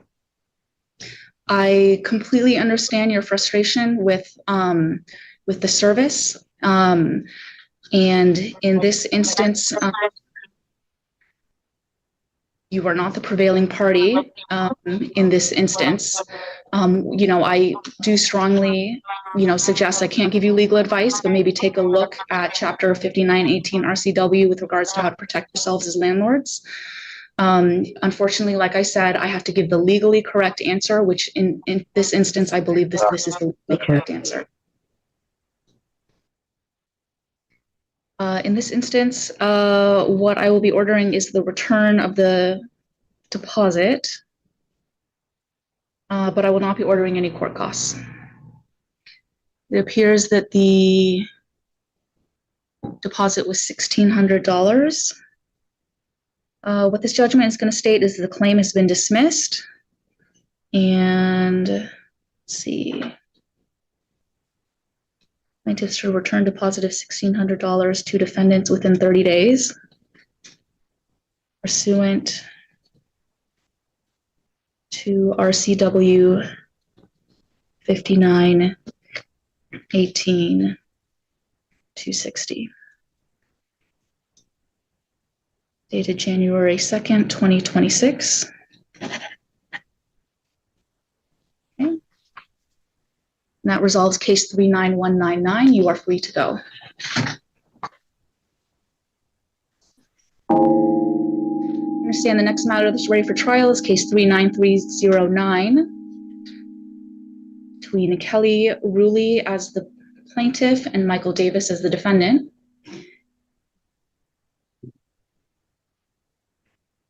You could both turn on your cameras and your video. And do we need to change out clerks again? We're fine for now? Okay. We'll go ahead and proceed that matter. All right, Ms. Ruley, would you raise your right hand? You solemnly swear or affirm that the testimony you're going to give today is the truth and nothing but the truth? Yes, ma'am. Okay, and Mr. Davis? Yes, Your Honor. Sorry. So I'm going to ask that you go ahead and take a seat and get ready for this. I know that you're on Zoom, but this is a court hearing. Yeah, sorry. If you could raise your right hand. You solemnly swear or affirm the testimony you're going to give today is the truth and nothing but the truth? Yes. All right, Ms. Rulli, if you would like to go ahead. Again, what I'll be doing is I'll be hearing from you. I'll then be hearing from Mr. Davis, and then I'll give you a brief opportunity to respond. Okay. I brought this claim today. We had an agreement. We've got a child together, which is 2.5 years old now. I have been the sole provider from him since his birth. In which point, 5 months old, I had to move back to Tennessee in order to get help with finances and childcare and basically anything I needed as far as supporting the child. So I did what I needed to, moved back to Tennessee. At which point, there had already been a parentage case that was opened in the state of Washington that was opened in August of 2023. We appeared in court October of 2023. The judge granted the motion for paternity testing. Paternity testing was done in February the following year. Paternity was proven on our son in March of that same year, of which point the discussion between Mike and I had been for Mike to meet Jaden for the first time. In August of 2024, we had communicated in which Mike had agreed he wanted to come out, meet Jaden for the first time. So I agreed to it. There was an original agreement at that time for if he wanted to fly out and meet Jaden, I would fly back out to Washington in order to pick Jaden back up. With this being said, we also had numerous conversations as far as the trip being about Jaden, him spending time with Jaden. Initially, I was under the impression it was going to be a week that he spent time with Jaden. However, that week was shortened down to a Friday through a Sunday trip to Tennessee to meet his child that I had been taking care of for the first time ever. He flies in on Friday, August the 11th, at which point I did submit evidence to show that basically he made the statement that he could be available to my schedule after having the conversation of having to leave work, making arrangements for him to see Jaden, spend time with Jaden, so on and so on. Therefore, I ended up, because of lack of communication, having to miss an entire day's work that Friday that he flew into town. Through the period of Friday through Sunday, there was a total of 9 hours that was spent with our child for the first time meeting him in his life. Therefore, as a mother that had been solely providing for him for an entire year of his life, I was not comfortable sending him across the country with somebody that basically was still a stranger to him. Therefore, when I started getting cold feet on the situation, Mike decided, by begging and pleading, me giving in, because as a mother, I do want a father figure to be present in Jaden's life.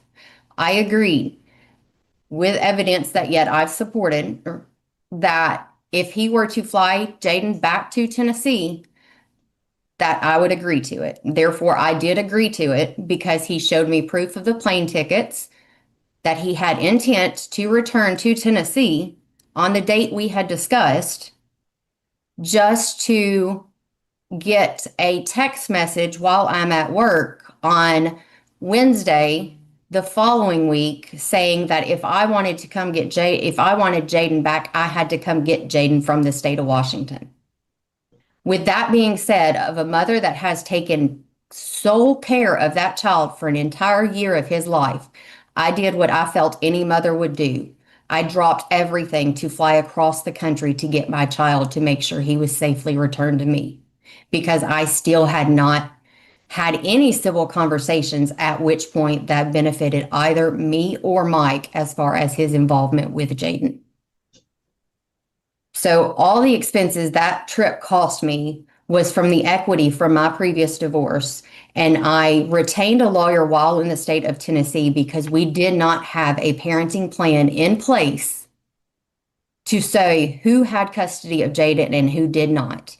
I had already been misled on August the 11th when he dropped Jaden back off to me, saying that he was going back to his hotel to rest, to find out the next day when he carried conversation with my best friend that he and his girlfriend had basically went out on the town after telling me he was going back to the hotel to rest. Therefore, that was the more than second time. I'm sorry to interrupt you. I'm sorry to interrupt you, but that's the nature of these hearings, is that I get to interrupt and to ask questions. Yes, did I hear you right that there was not a parenting plan in place at this time? Correct. Okay. And then I just want to clarify. So Michael came out Friday through Sunday to visit, and then after that he flew back to Washington. Yes, with Jaden. Yes, ma'am. And the understanding was that Michael was going to bring him back. Yes, ma'am. Okay, but at this time there was no parenting plan or anything in writing about this. Correct. There's more to it if I can continue. Am I allowed to continue? Yes, please do go ahead. Thank you for. When I got to the state of Washington and dealing with not only Thurston County Sheriff's Department, I dealt with Tumwater Police Department, I dealt with Pierce County in order to guarantee the safe return of my child, because I had been told basically that I was not getting my child back until the date that we had originally agreed on. I filed through Pierce County, which was later granted a habeas corpus in order to get the child back. Therefore, the law enforcement could enforce for me to get my child back.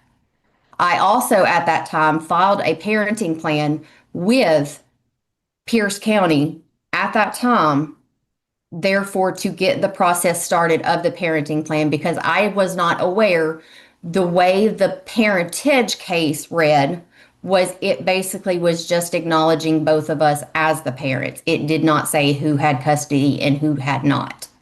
However, again, I was the one that has been supporting this child from the very first day of birth.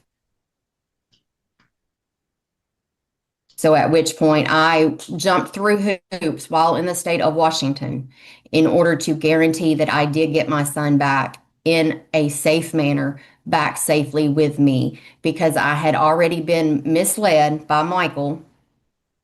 And how was I to know that I was going to get him back on the day that he said he was going to give him back? I wanted to make sure that happened, because as any mother would do, that child has been in my care since day one. And with this being, I'm sorry. Did you have more? I do. The day that they flew into town, we had conversed about me only taking a partial day of work off. And I was told his exact wording on the exhibit is, you tell me when you're available. I'm available all day. I made this trip to see Jaden.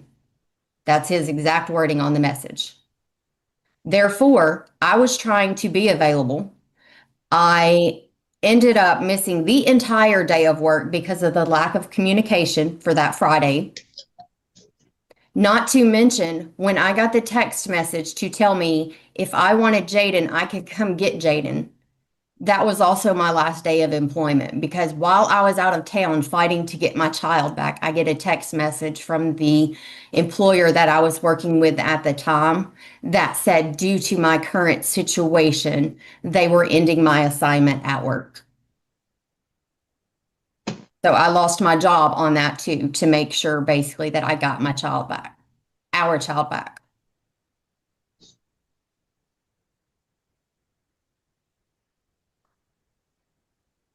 Okay, thank you. Mr. Davis?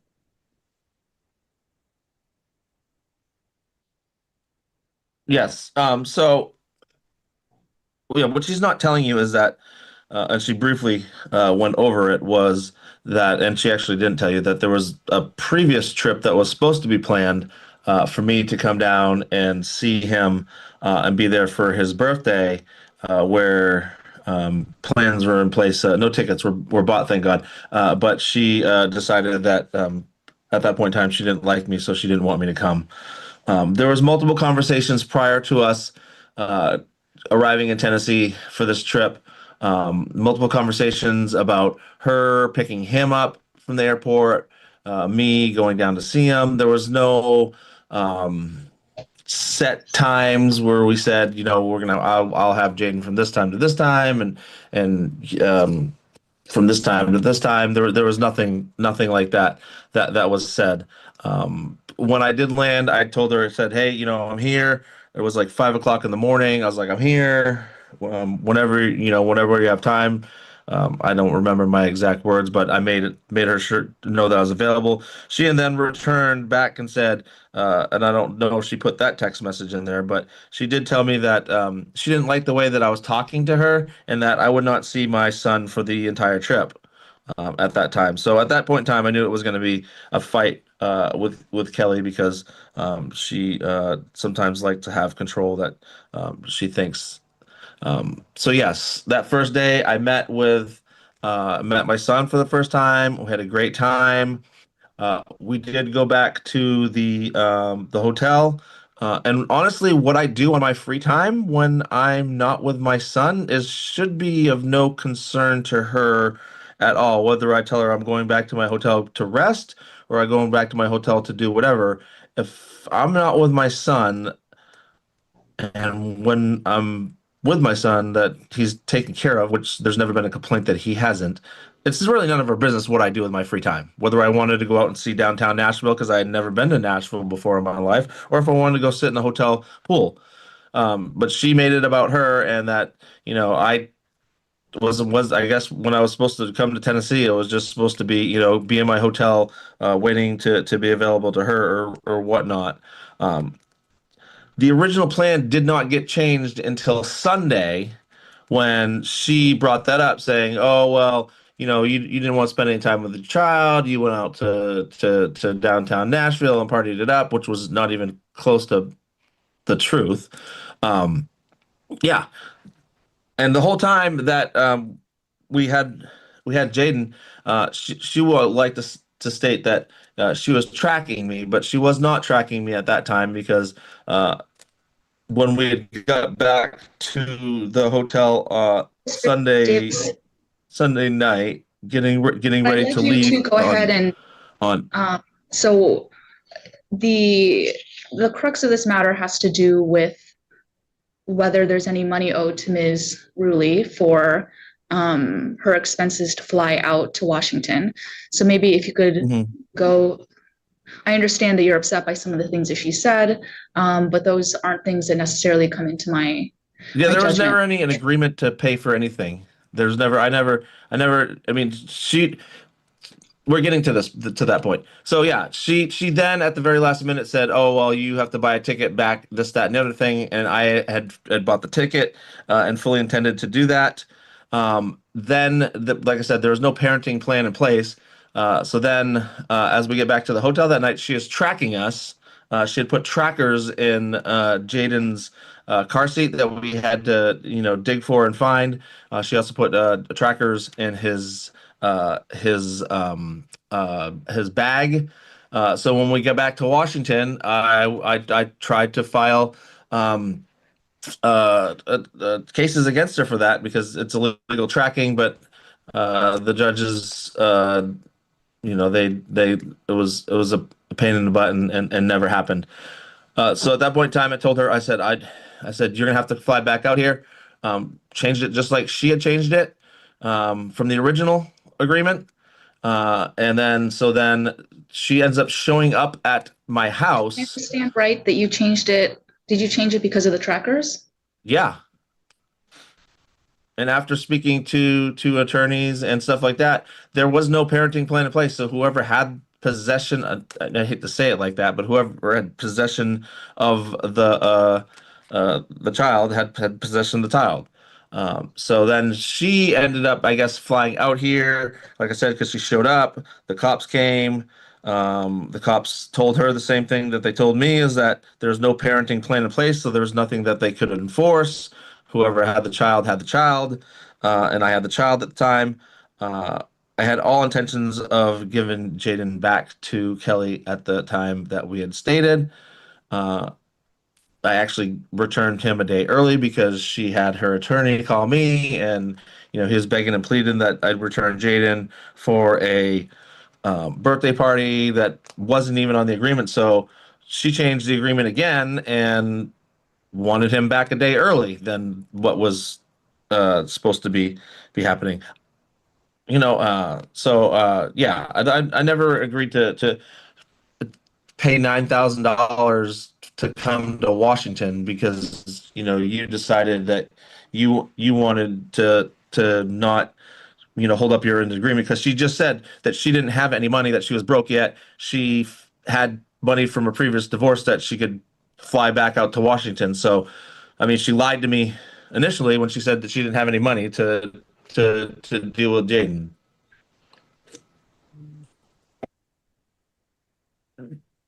Because if she didn't have any money, how did she fly out here? She just stated that she had money in from her previous divorce or whatnot. So, I mean, her lying to me about not having money to fly out was just a part of her thing that she does.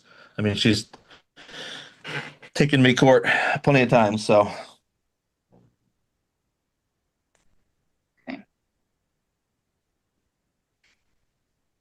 Ms. Rulli, did you, what information would you like for me to know? And again, I want you to focus on any agreements that you had, as opposed to any discord that you had with Mr. Davis. And also, if you could walk me through, I didn't understand all of the expenses that you had highlighted. If we could talk about that as well. Okay. Initially, from what he even states on the exhibits that I submitted, the trip was about Jaden. The only reason Friday upset me, it wasn't the fact that he went out on the town. It was the fact that he broke the trust that we were trying to build by misleading me and telling me he was going back to rest is the reason he was dropping his son off at 7:30. Had he told me he wanted to experience Nashville, it would have been a different story. That was where my trust had started breaking. On Saturday, again, he said the trip was about Jaden. I did not hear from him until 1 o'clock Saturday afternoon, where he was requesting to meet up to get Jaden. Therefore, my friend, I had to go into work on a Saturday that I normally don't work in order to make up for the day that I had missed prior. And again, he had already taken pretty much half of the day and then reaches out to me and says he wants to meet up in order to get Jaden and spend time with Jaden. At which point, when Jaden was born, these trackers that he is mentioning were not put on Jaden's stuff when he came in the picture. I sent him proof prior to where those trackers were put on Jaden's diaper bag, every single one of Jaden's diaper bags, as well as Jaden's car seat. And rightly so, because I had no idea where my child was in the state of Washington had it not been for Google and just by chance knowing his girlfriend's last name. Secondly, the money that he is mentioning me getting from my previous divorce, literally the week that this happened is literally when that money was deposited in my account from my previous marriage. Had it not been from the timing on that money being deposited in my account, I would never have been able to fly out to Washington to get Jaden back to make sure that he got a safe return with me. So forgive me for being a concerned mother to want to make sure that my child is safe with somebody that he has no idea who he is.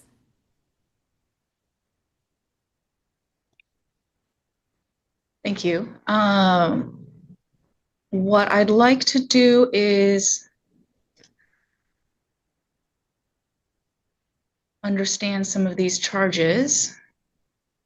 Take a look here.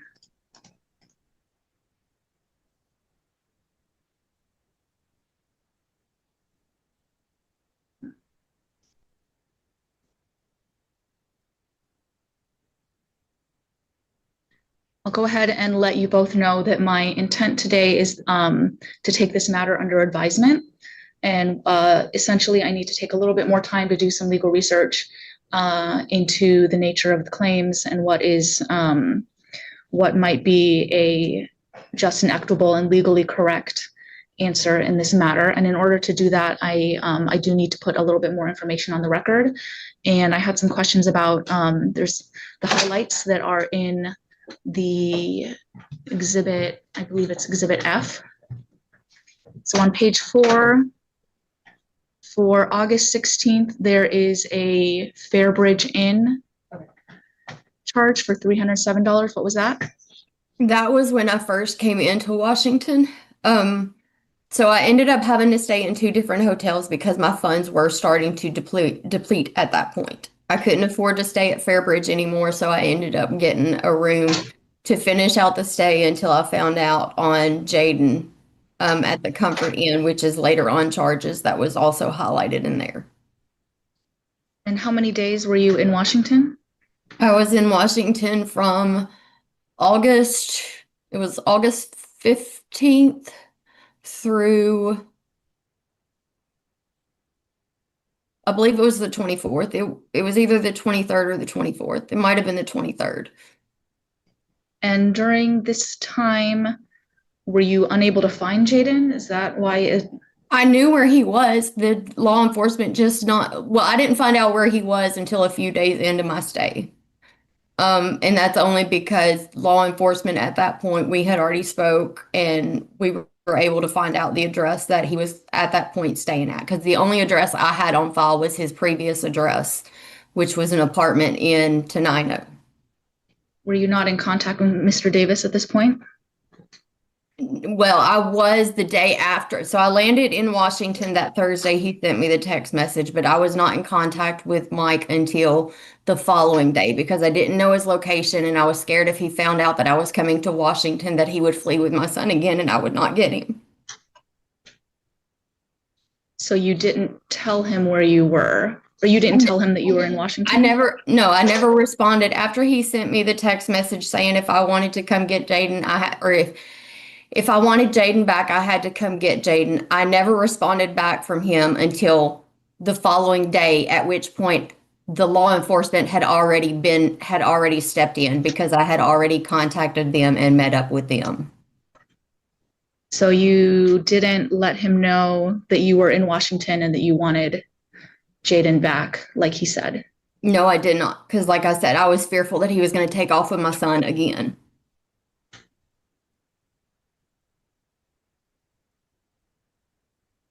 Okay. If I could say something, Your Honor? What I will do is I will give you an opportunity to look into this or to respond. So take notes about anything that you'd like me to know, and I'll give you an opportunity to respond after this. Thank you. And both of you, I want you to know, I don't want you to take, I don't want you to assume that you think that you know how I'm going to rule based on the questions that I'm asking. I am simply trying to understand the question. I will then do some legal research to determine what is the legally correct outcome. And what I'm doing now is trying to set the record and understand what is going on so that I can appropriately apply the facts to the record. Okay?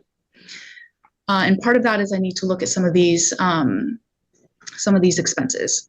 So it looks like, so you've explained the multiple hotels, which was a question that I had. And it looks like you rented a car. Yes, ma'am. Okay. And what is the charge from 819 for $5,438? That was for my attorney that I was retaining in order to verify that or not verify, but in order to make sure that I could get Jaden back. I retained Travis Groves as the attorney. In which at that point, I still wasn't even guaranteed that I'd get Jaden back.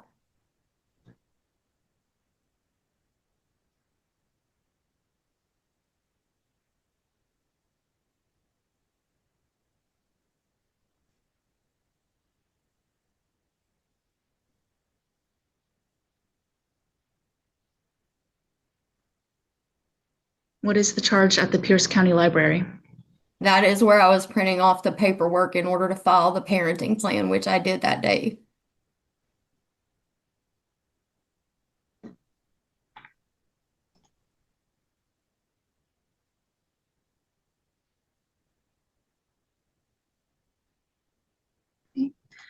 Mr. Davis, you can have your opportunity to respond. Yeah, I just want to. She keeps like saying that, like, she never asked me for my address, and I would have given it to her. So that's the one thing. Like, she's like saying that, I was hiding, like I wasn't ever planning on getting him back, and that was never the case. I never said I wasn't going to return him or I wasn't going to get him back to where he belongs. So I just want to make that sure that's known. Can I ask for your perspective on why this may not be legally relevant, but she has stated that she believed that you weren't going to return him and that you stated that if she wanted him back, she had to fly out there. Can you have your response to that? Yeah, after she had changed the agreement, I basically did the same thing that she had done to me. I changed the agreement. We had an agreement originally that I would fly down, she would fly back. Then I get there, she gets mad, she changes the agreement. We get back, find that there's trackers. I changed the agreement. There was no parenting plan in place. There was nothing saying you fly here and you fly here. We did have a parenting plan in place months later where it worked out that and there was no issues where I would fly to get him and I would fly to return him. There was one couple times where she flew out one way, but most of the time it was me flying both ways. That was in a parenting plan and an agreement. That was all set in stone. So that's how that ended up. There was an original agreement. She got mad, she changed it. I got mad, I changed it. I mean, and now she wants to blame me for her losing her job and stuff when I never. I mean, she obviously never had, and it seems to me that there was never anything in good faith with her because it seems to me that she never planned on allowing me to return to Washington with my child, nor did she, ever purchase the ticket ahead of time because he was going to be there for, I believe it was a week. So, I mean, she should have already had that ticket purchased to retrieve Jaden. So it just makes me. I bought my ticket to go see my son a month and ahead of time before I was supposed to go see him. Like I knew when I was going. I had the hotel booked. I had plane tickets booked. I had a rental car in place. This was all a month before I was supposed to go pick up my son. She had nothing in place to come retrieve him. Nothing at all. So there was never intent for her to come and retrieve him. She was never going to let me leave Tennessee without him because if you're going, a normal person, if they're going to go retrieve their child, they buy those tickets ahead of time. Just like every time in our parenting agreement that she had to come out and retrieve Jaden, she had bought those tickets more than a week in advance. So I'm trying to understand here. So there was the initial trip where you flew out to Tennessee, and then did you take Jaden back to Washington with you? I took Jaden back to Washington with me, yes. Yes. And at that time, the understanding was that Ms. Ruley was going to fly out to pick him up. No. Yes. Yes. And then prior to the Sunday of me leaving, Ms. Ruley then changed it to saying that she didn't have any money, she couldn't afford to go. If I was going to have any contact with my son, I would have to buy a ticket. So I said, fine, I'll buy a ticket. But my thing is that she had never planned on ever giving me. So then you doing agreed, that because you agreed that you were going to take Jaden back. I told her I would, yes. You told her that you would, and then. Like she told me that she would fly out originally. So originally she said she was going to fly out, and then you Correct. said that you were going to fly out, and then you found the trackers, and then you decided that she needed to fly out to get them. Okay. What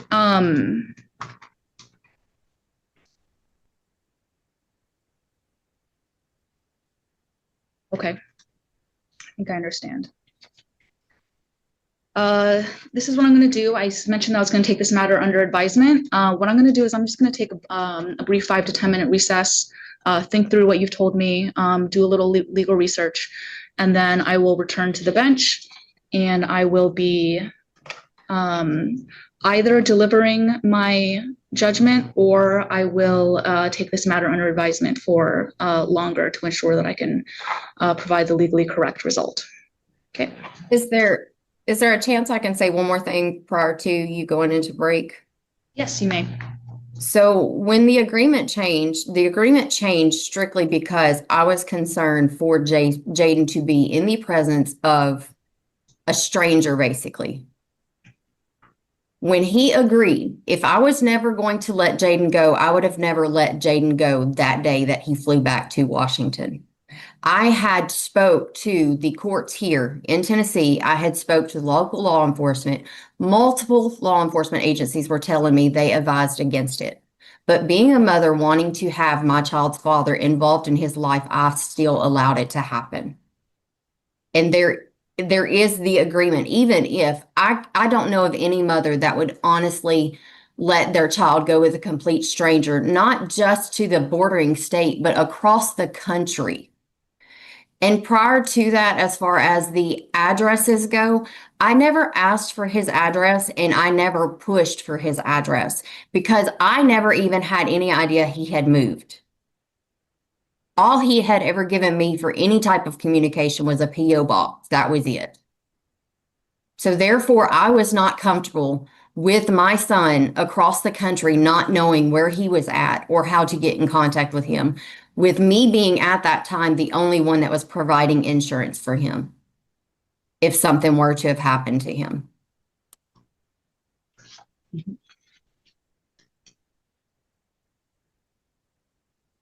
Okay. So one more time before I step back, let's see if there's, so initially you said that you were going to fly out to Washington to pick him up. Then while he was in Washington, you didn't have the money to pick him up. So you asked Mr. Davis to return him and Mr. Davis agreed. Is that right, Mr. Davis? You agreed to return him initially? I said I would, yes. Okay.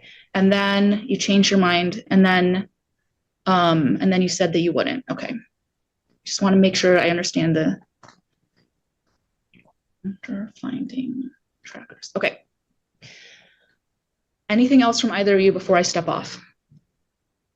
Yeah, she never told me she was coming to Washington to pick him up, and that was that would have been a different conversation probably. But she decided that she just wanted to show up and do these things. So, I mean, if she would have originally just had her plane ticket scheduled and bought and paid for, she would have been okay. But it doesn't seem like she even had that in place. So I didn't have it in place because I was the only one providing for the child at that time.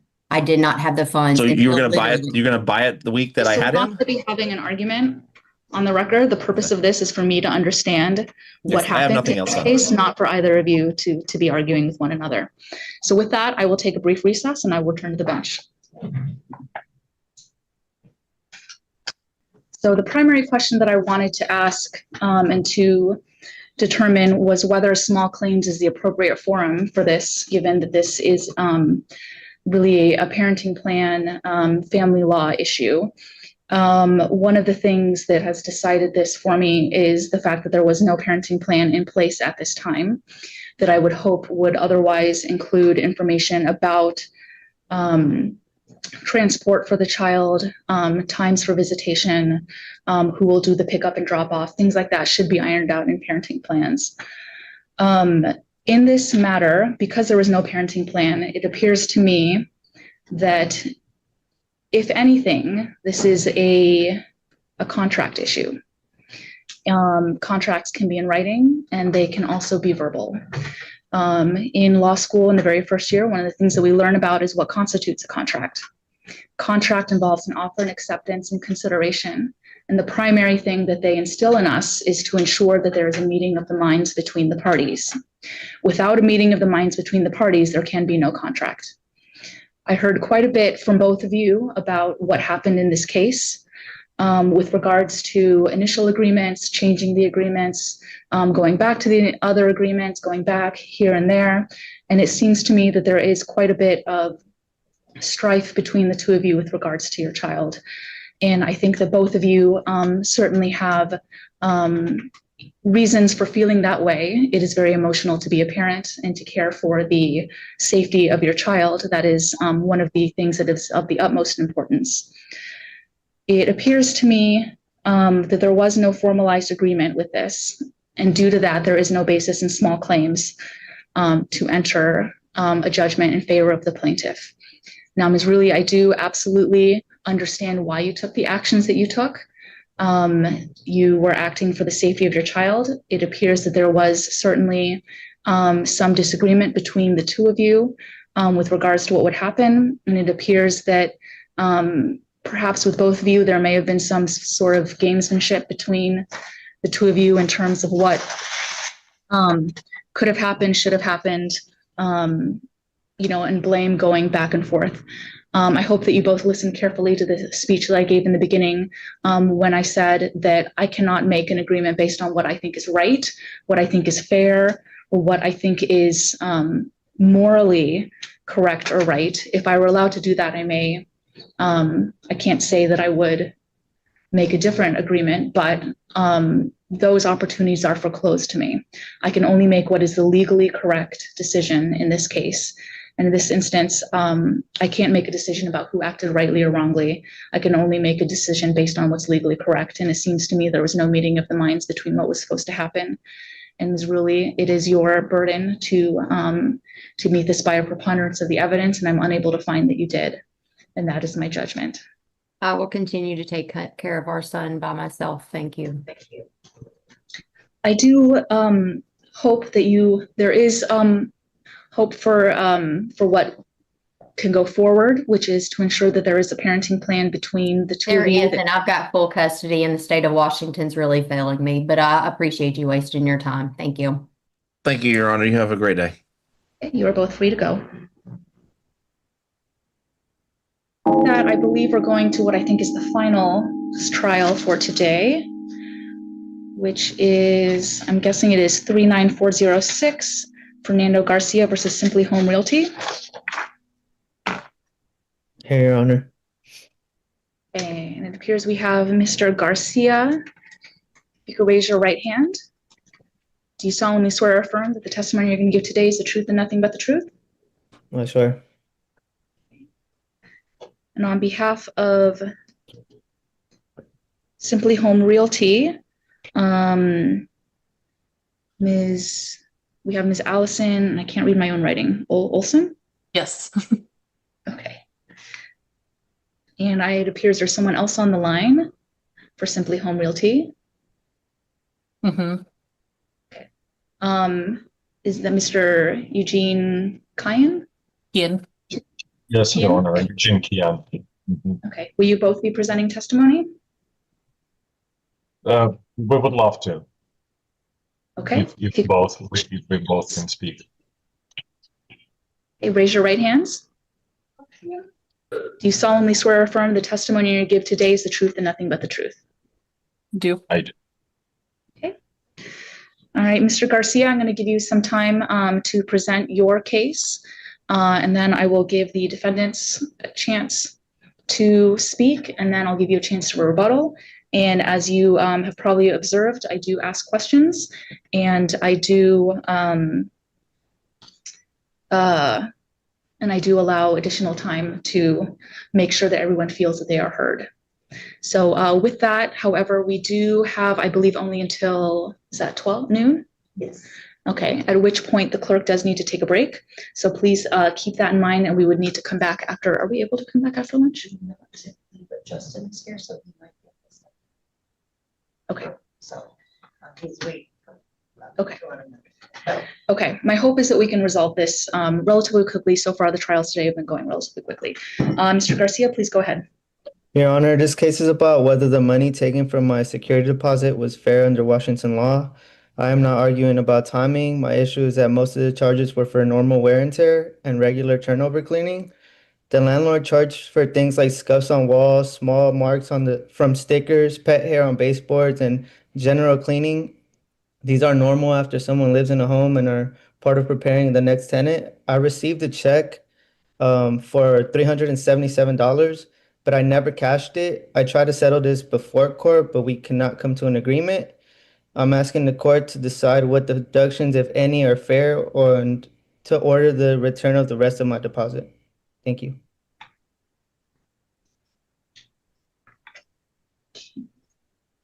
Give me a moment here.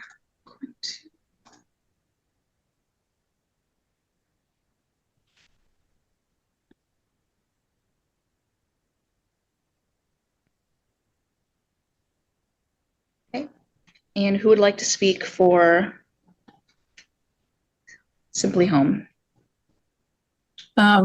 We feel like the charges are accurate and legal, based on, we uploaded a couple hundred photos as proof. The home was freshly painted, just a few days before the tenant moved in a year prior to vacating. Let's see. So we feel like, if there had been a couple spots here and there in the home for the walls marked up, we wouldn't have charged them.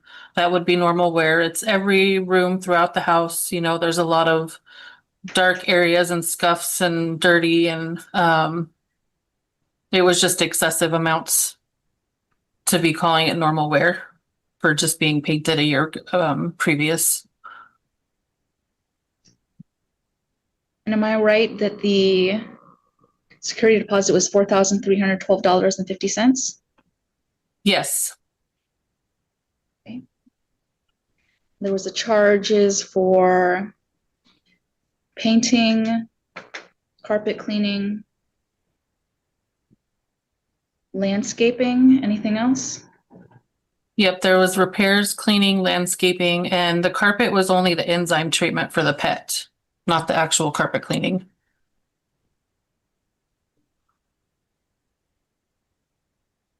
What do you mean by that? The enzyme cleaning, you don't consider that carpet cleaning? So the owner pays for the carpet cleaning according to the law. And the enzyme treatment, it is an additional charge. And a tenant that has a pet is charged just the enzyme treatment fee, not the actual cleaning. The exhibit 13 on ours is the carpet cleaning invoice. Which exhibit? I guess I should ask Mr. Garcia, which is the exhibit that's the lease? Or did you provide the lease? The lease agreement was, I believe, I don't think I uploaded the lease agreement, Your Honor.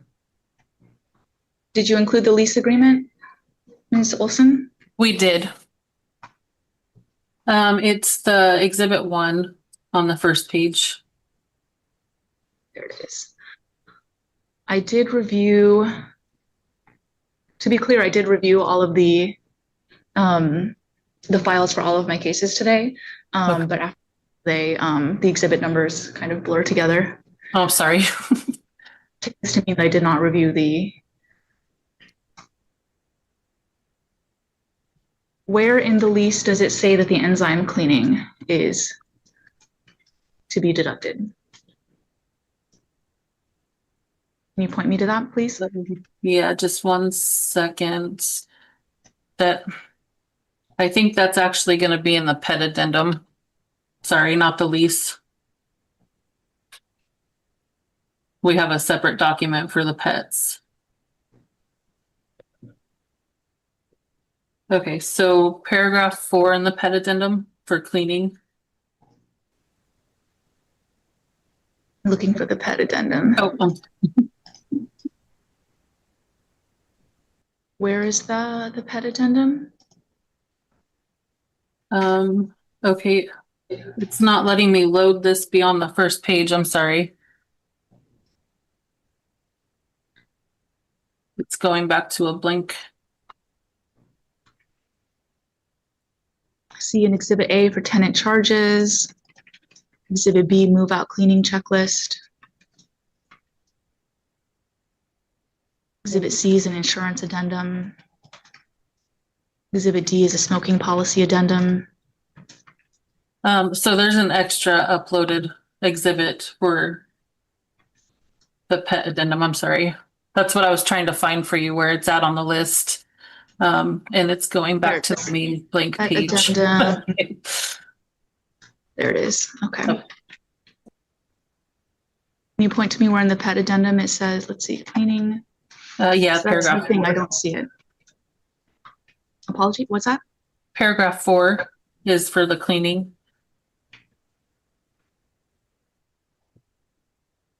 And then there's also in our move out cleaning checklist, in the lease, it does also say that if animals were present on the premises, the tenant will be charged for enzyme treatment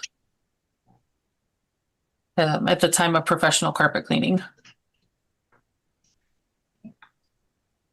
Mr.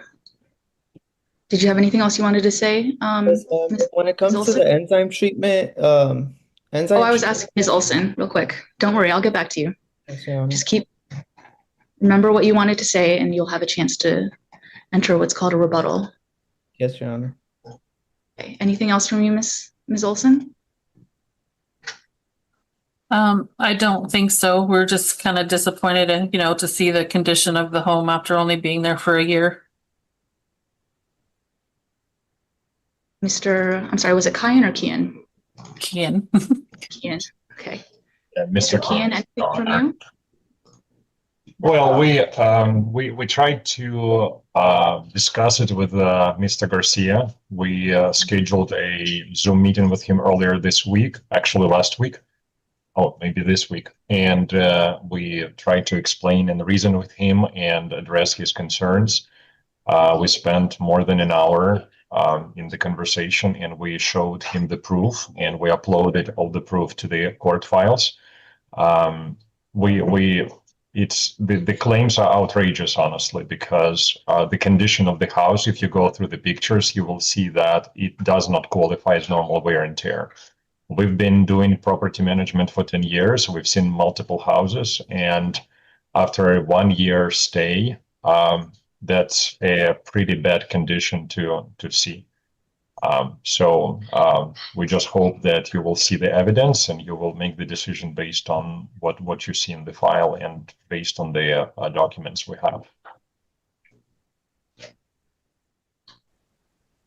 Just taking a final look at the pictures again to refresh my recollection.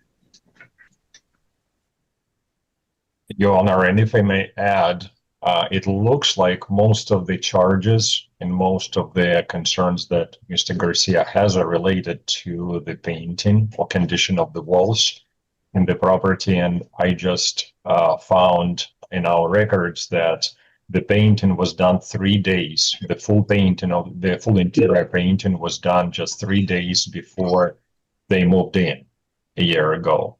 So it was a brand new painting inside. And if you look at the marks and if you look at the smears and everything that was left apparently by the animal, by the pet or animal in the house, maybe by the kids as well, it's excessive, extremely excessive. And that's why we had to do a lot of painting to cover and bring the house to the moving standard.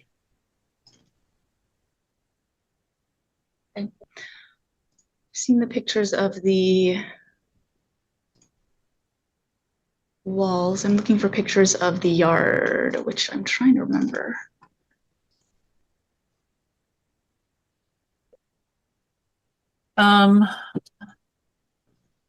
I wrote down a couple of the numbers for you just so you can look up a couple examples easier, because I know there's a lot of photos. 2024-9-27-11-17-27 was a move-in photo from the backyard. And then I have a similar photo from move out as well. 2025 9/23 12 14 49. Can show that there was, some tall weeds growing and the sides of the yard. were growing up on the fence and needed to be weed eated. The grass was very long and it was saturated from a leaking broken sprinkler that we didn't know about. We weren't told about it. So, and then the bushes in the front by the porch, there's 2024, 9/27, 10/30, 13 was one from move-in. And then 2025, 9/23, 14, 15, 26.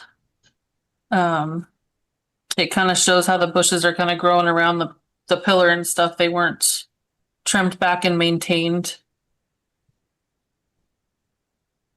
Okay. Yeah, I just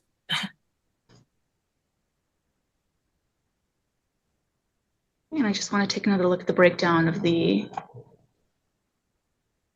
costs. Can you remind me of where that is? the cost. For each charge. Okay. So for all the invoices should be uploaded from both of us. Let me see. Like I said, I can't get off of that main page for some reason. There's a blue arrow at the top if you're looking at one that looks like mine. Are they? I'm logged in looking at the exhibit list. When I try to go to the second page, it just goes back to the blank search page. I can't go beyond that for some reason. Usually down at the bottom, if you kind of scroll down the listing of, a lot like the list of the files, I think down at the bottom, there should be additional pages available. Yeah, and when I go to the next page, I just get the blank black page to search for it again. I'm not sure. Nothing's coming up. I don't know why it's doing that. It's okay. I found it in, I think. I know the carpet cleaning invoice and the cleaning invoice are on the first page because I can see those. And were those provided within 30 days? Yes, they were mailed with the settlement statement and the refund check. I'm ready to rule. Unless, oh, excuse me, Mr. Garcia, you had something you wanted to say. Yes, ma'am. So like when it comes to the walls and the paint, when we spoke during the settlement meeting, they said that they were like had to do touch-ups, which touch-ups are painting a standard turnover, not tenant caused damage. When it comes to the enzyme treatment, that's preventative and not a repair. So that's also not tenant caused damage. And when it comes to Washington, the lease language cannot override the Washington law or Fair Housing on Act ESA protections because the animal is a support animal. Yeah, I just wanted to bring those things up. And that there were scuffs in many rooms, but normal wear and tear can happen throughout the home. Doesn't just have to be in one specific spot.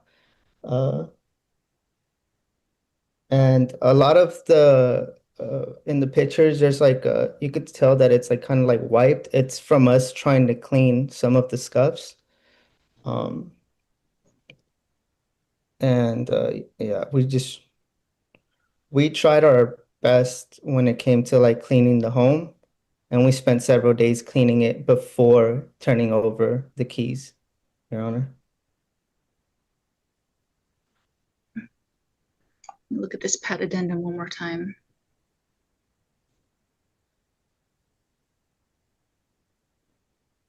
So I was incorrect earlier. It does actually specifically say enzyme treatment in our lease agreement in the move out cleaning list. I'm sorry. And that. Can you point me to what page? It is page 12. I have to disagree on the cleaning marks on the walls. They're dark black smears. When you wash a wall, the paint will fade. It doesn't get darker. And I just wanted to say that.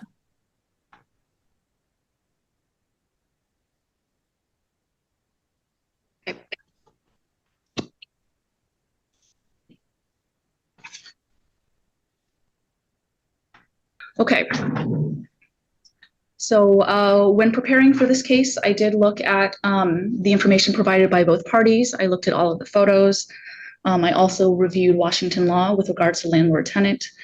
And particularly, I reviewed RCW 59-18-280, which states that no portion of any deposit may be withheld for wear resulting from ordinary use of the premises for a carpet cleaning unless the landlord documents wear to the carpet that is beyond wear resulting from any ordinary use of the premises. For costs of repair and replacement of fixtures, equipment, appliances, and furnishings if their condition was not reasonably documented in the written checklist required under RCW 59-18-260. And so when we're thinking about this, I'm going to turn to the move-out settlement statement with regards to what my ruling will be.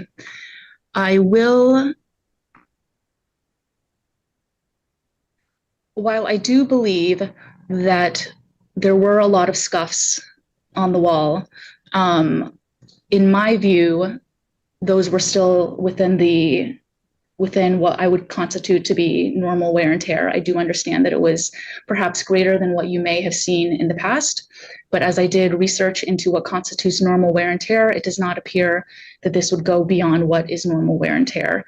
It also did appear to me from the photos that the premises were reasonably cleaned, and there is, excuse me,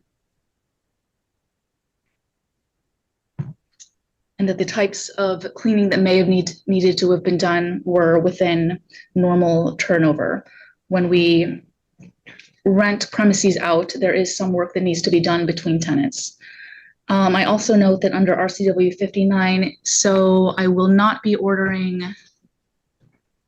I believe under general maintenance, $2,616.42, the turnover repairs and the cleaning, turnover cleaning, $822.75. That does not appear to be appropriate charges to me.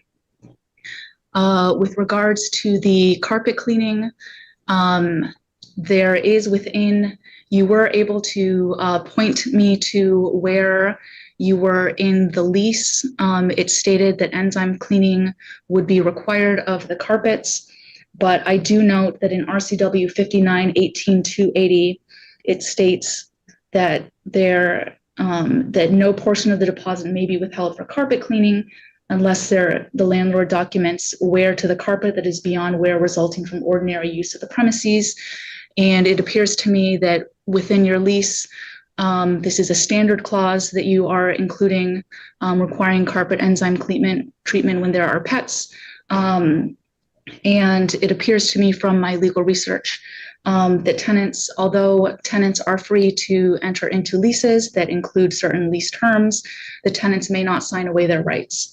And the specific language in RCW 59-18-280 states that charges for carpet cleaning may not be assessed unless it is wear to the carpet beyond wear resulting from ordinary use of the premises. I therefore find that carpet cleaning in the amount of $84.32 for the enzyme cleaning was not appropriate. With regards to the landscaping charges of $411.38, I do note that the lease does state that the landscaping is to be maintained by the tenant. And I have reviewed the photos for what needed to be done and it appears that the tenant would need to pay for some of that. However, $411.38 seems excessive to me based on my experience with gardeners and with landscaping. But I will order that half of that be paid. With that, I will fine for the plaintiff in the amount of everything except for half of $411.38. Your Honor, are we allowed to ask questions? At this point, you may. Well, we are a little bit confused with the ruling because we show excessive smears on the walls, which are definitely, in our view, in our understanding, which do not qualify as normal wear and tear. Because in this case, we're looking at many hours of work that had to be done to bring the property back to the condition, to the rentable condition. And if the tenant is not paying that, it looks like the owner will have to pay the bill, the repair and maintenance bill. How can we justify that such excessive repair, such excessive time that was spent on the property can be considered as normal wear and tear? If you allow us to share the screen, to show the pictures specifically, I'm not sure if there was any technology issues. Perhaps you were not here earlier for my speech in which I indicated that oftentimes when we go to a hearing, one of the parties is going to be disappointed. And I was not there. I had to go based on the evidence that was put forth before me, which was the photos. And the photos to me did not look that bad. I understand, and I hope you understand that I was not there. I did not do a walkthrough. I did not see it with my own eyes. And this was information that I did cover at the very beginning of this calendar when I stated that it is very likely that one of the parties will be disappointed because I was not there. I could not see what it was. And if anything, when I initially reviewed this file, it seemed to me that the types of charges that were being made were not reasonable. And after this hearing, I continue to feel that way. And that is my ruling and my judgment based on what I have seen, the testimony that I have heard. And that is my judgment. And I understand that you are disappointed. That is the nature of hearings. As opposed to reaching settlements, which is that one of the parties will be disappointed. In this instance, with regards to, I did do my best. The question of what is normal wear and tear is something that has interested me for quite some time. But I think that based on the photos that I have seen, that this is the just and legally correct result.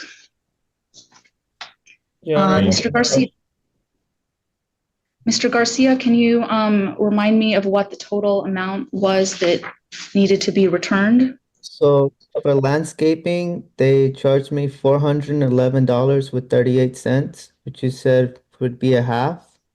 The carpet cleaning was $84.32. So real quick, so I'm looking at the settlement statement. It looks like the total deductions were $3,934.87. Yes. And then I stated that part of that landscaping was appropriate.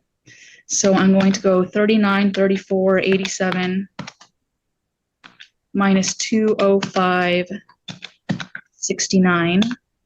So I'm going to order a refund of $3,729.18. That is my ruling.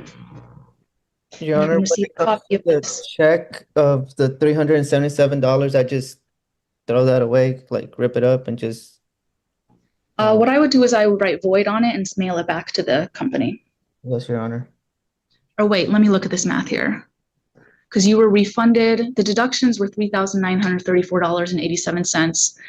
And then they refunded you the $377, which you are allowed to keep, because my ruling was that they overcharged you.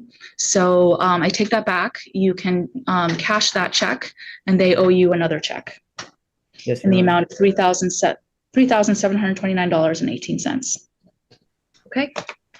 With that, you are free to go. You'll be able to get a copy of this judgment by Monday. Thank you, Your Honor.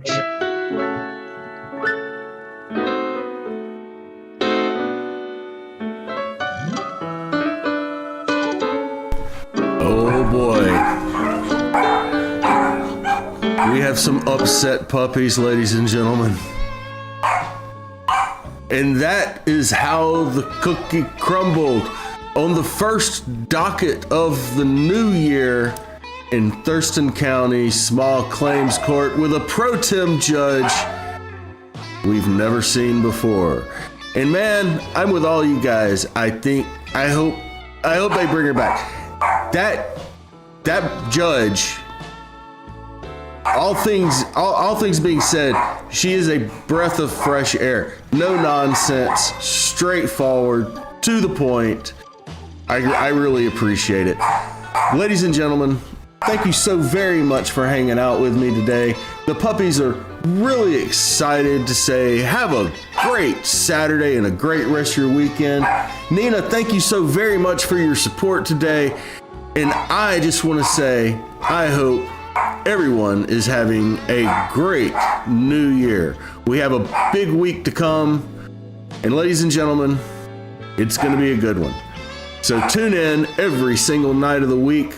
Same wolf time, same wolf channel. And I'll be right here with some fresh court cases for you. And keep an eye on the channel all day, every day for new videos dropping. And I'll see you next time. I'm your Lone Wolf Usul, and I am out.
Thurston County, Washington will return.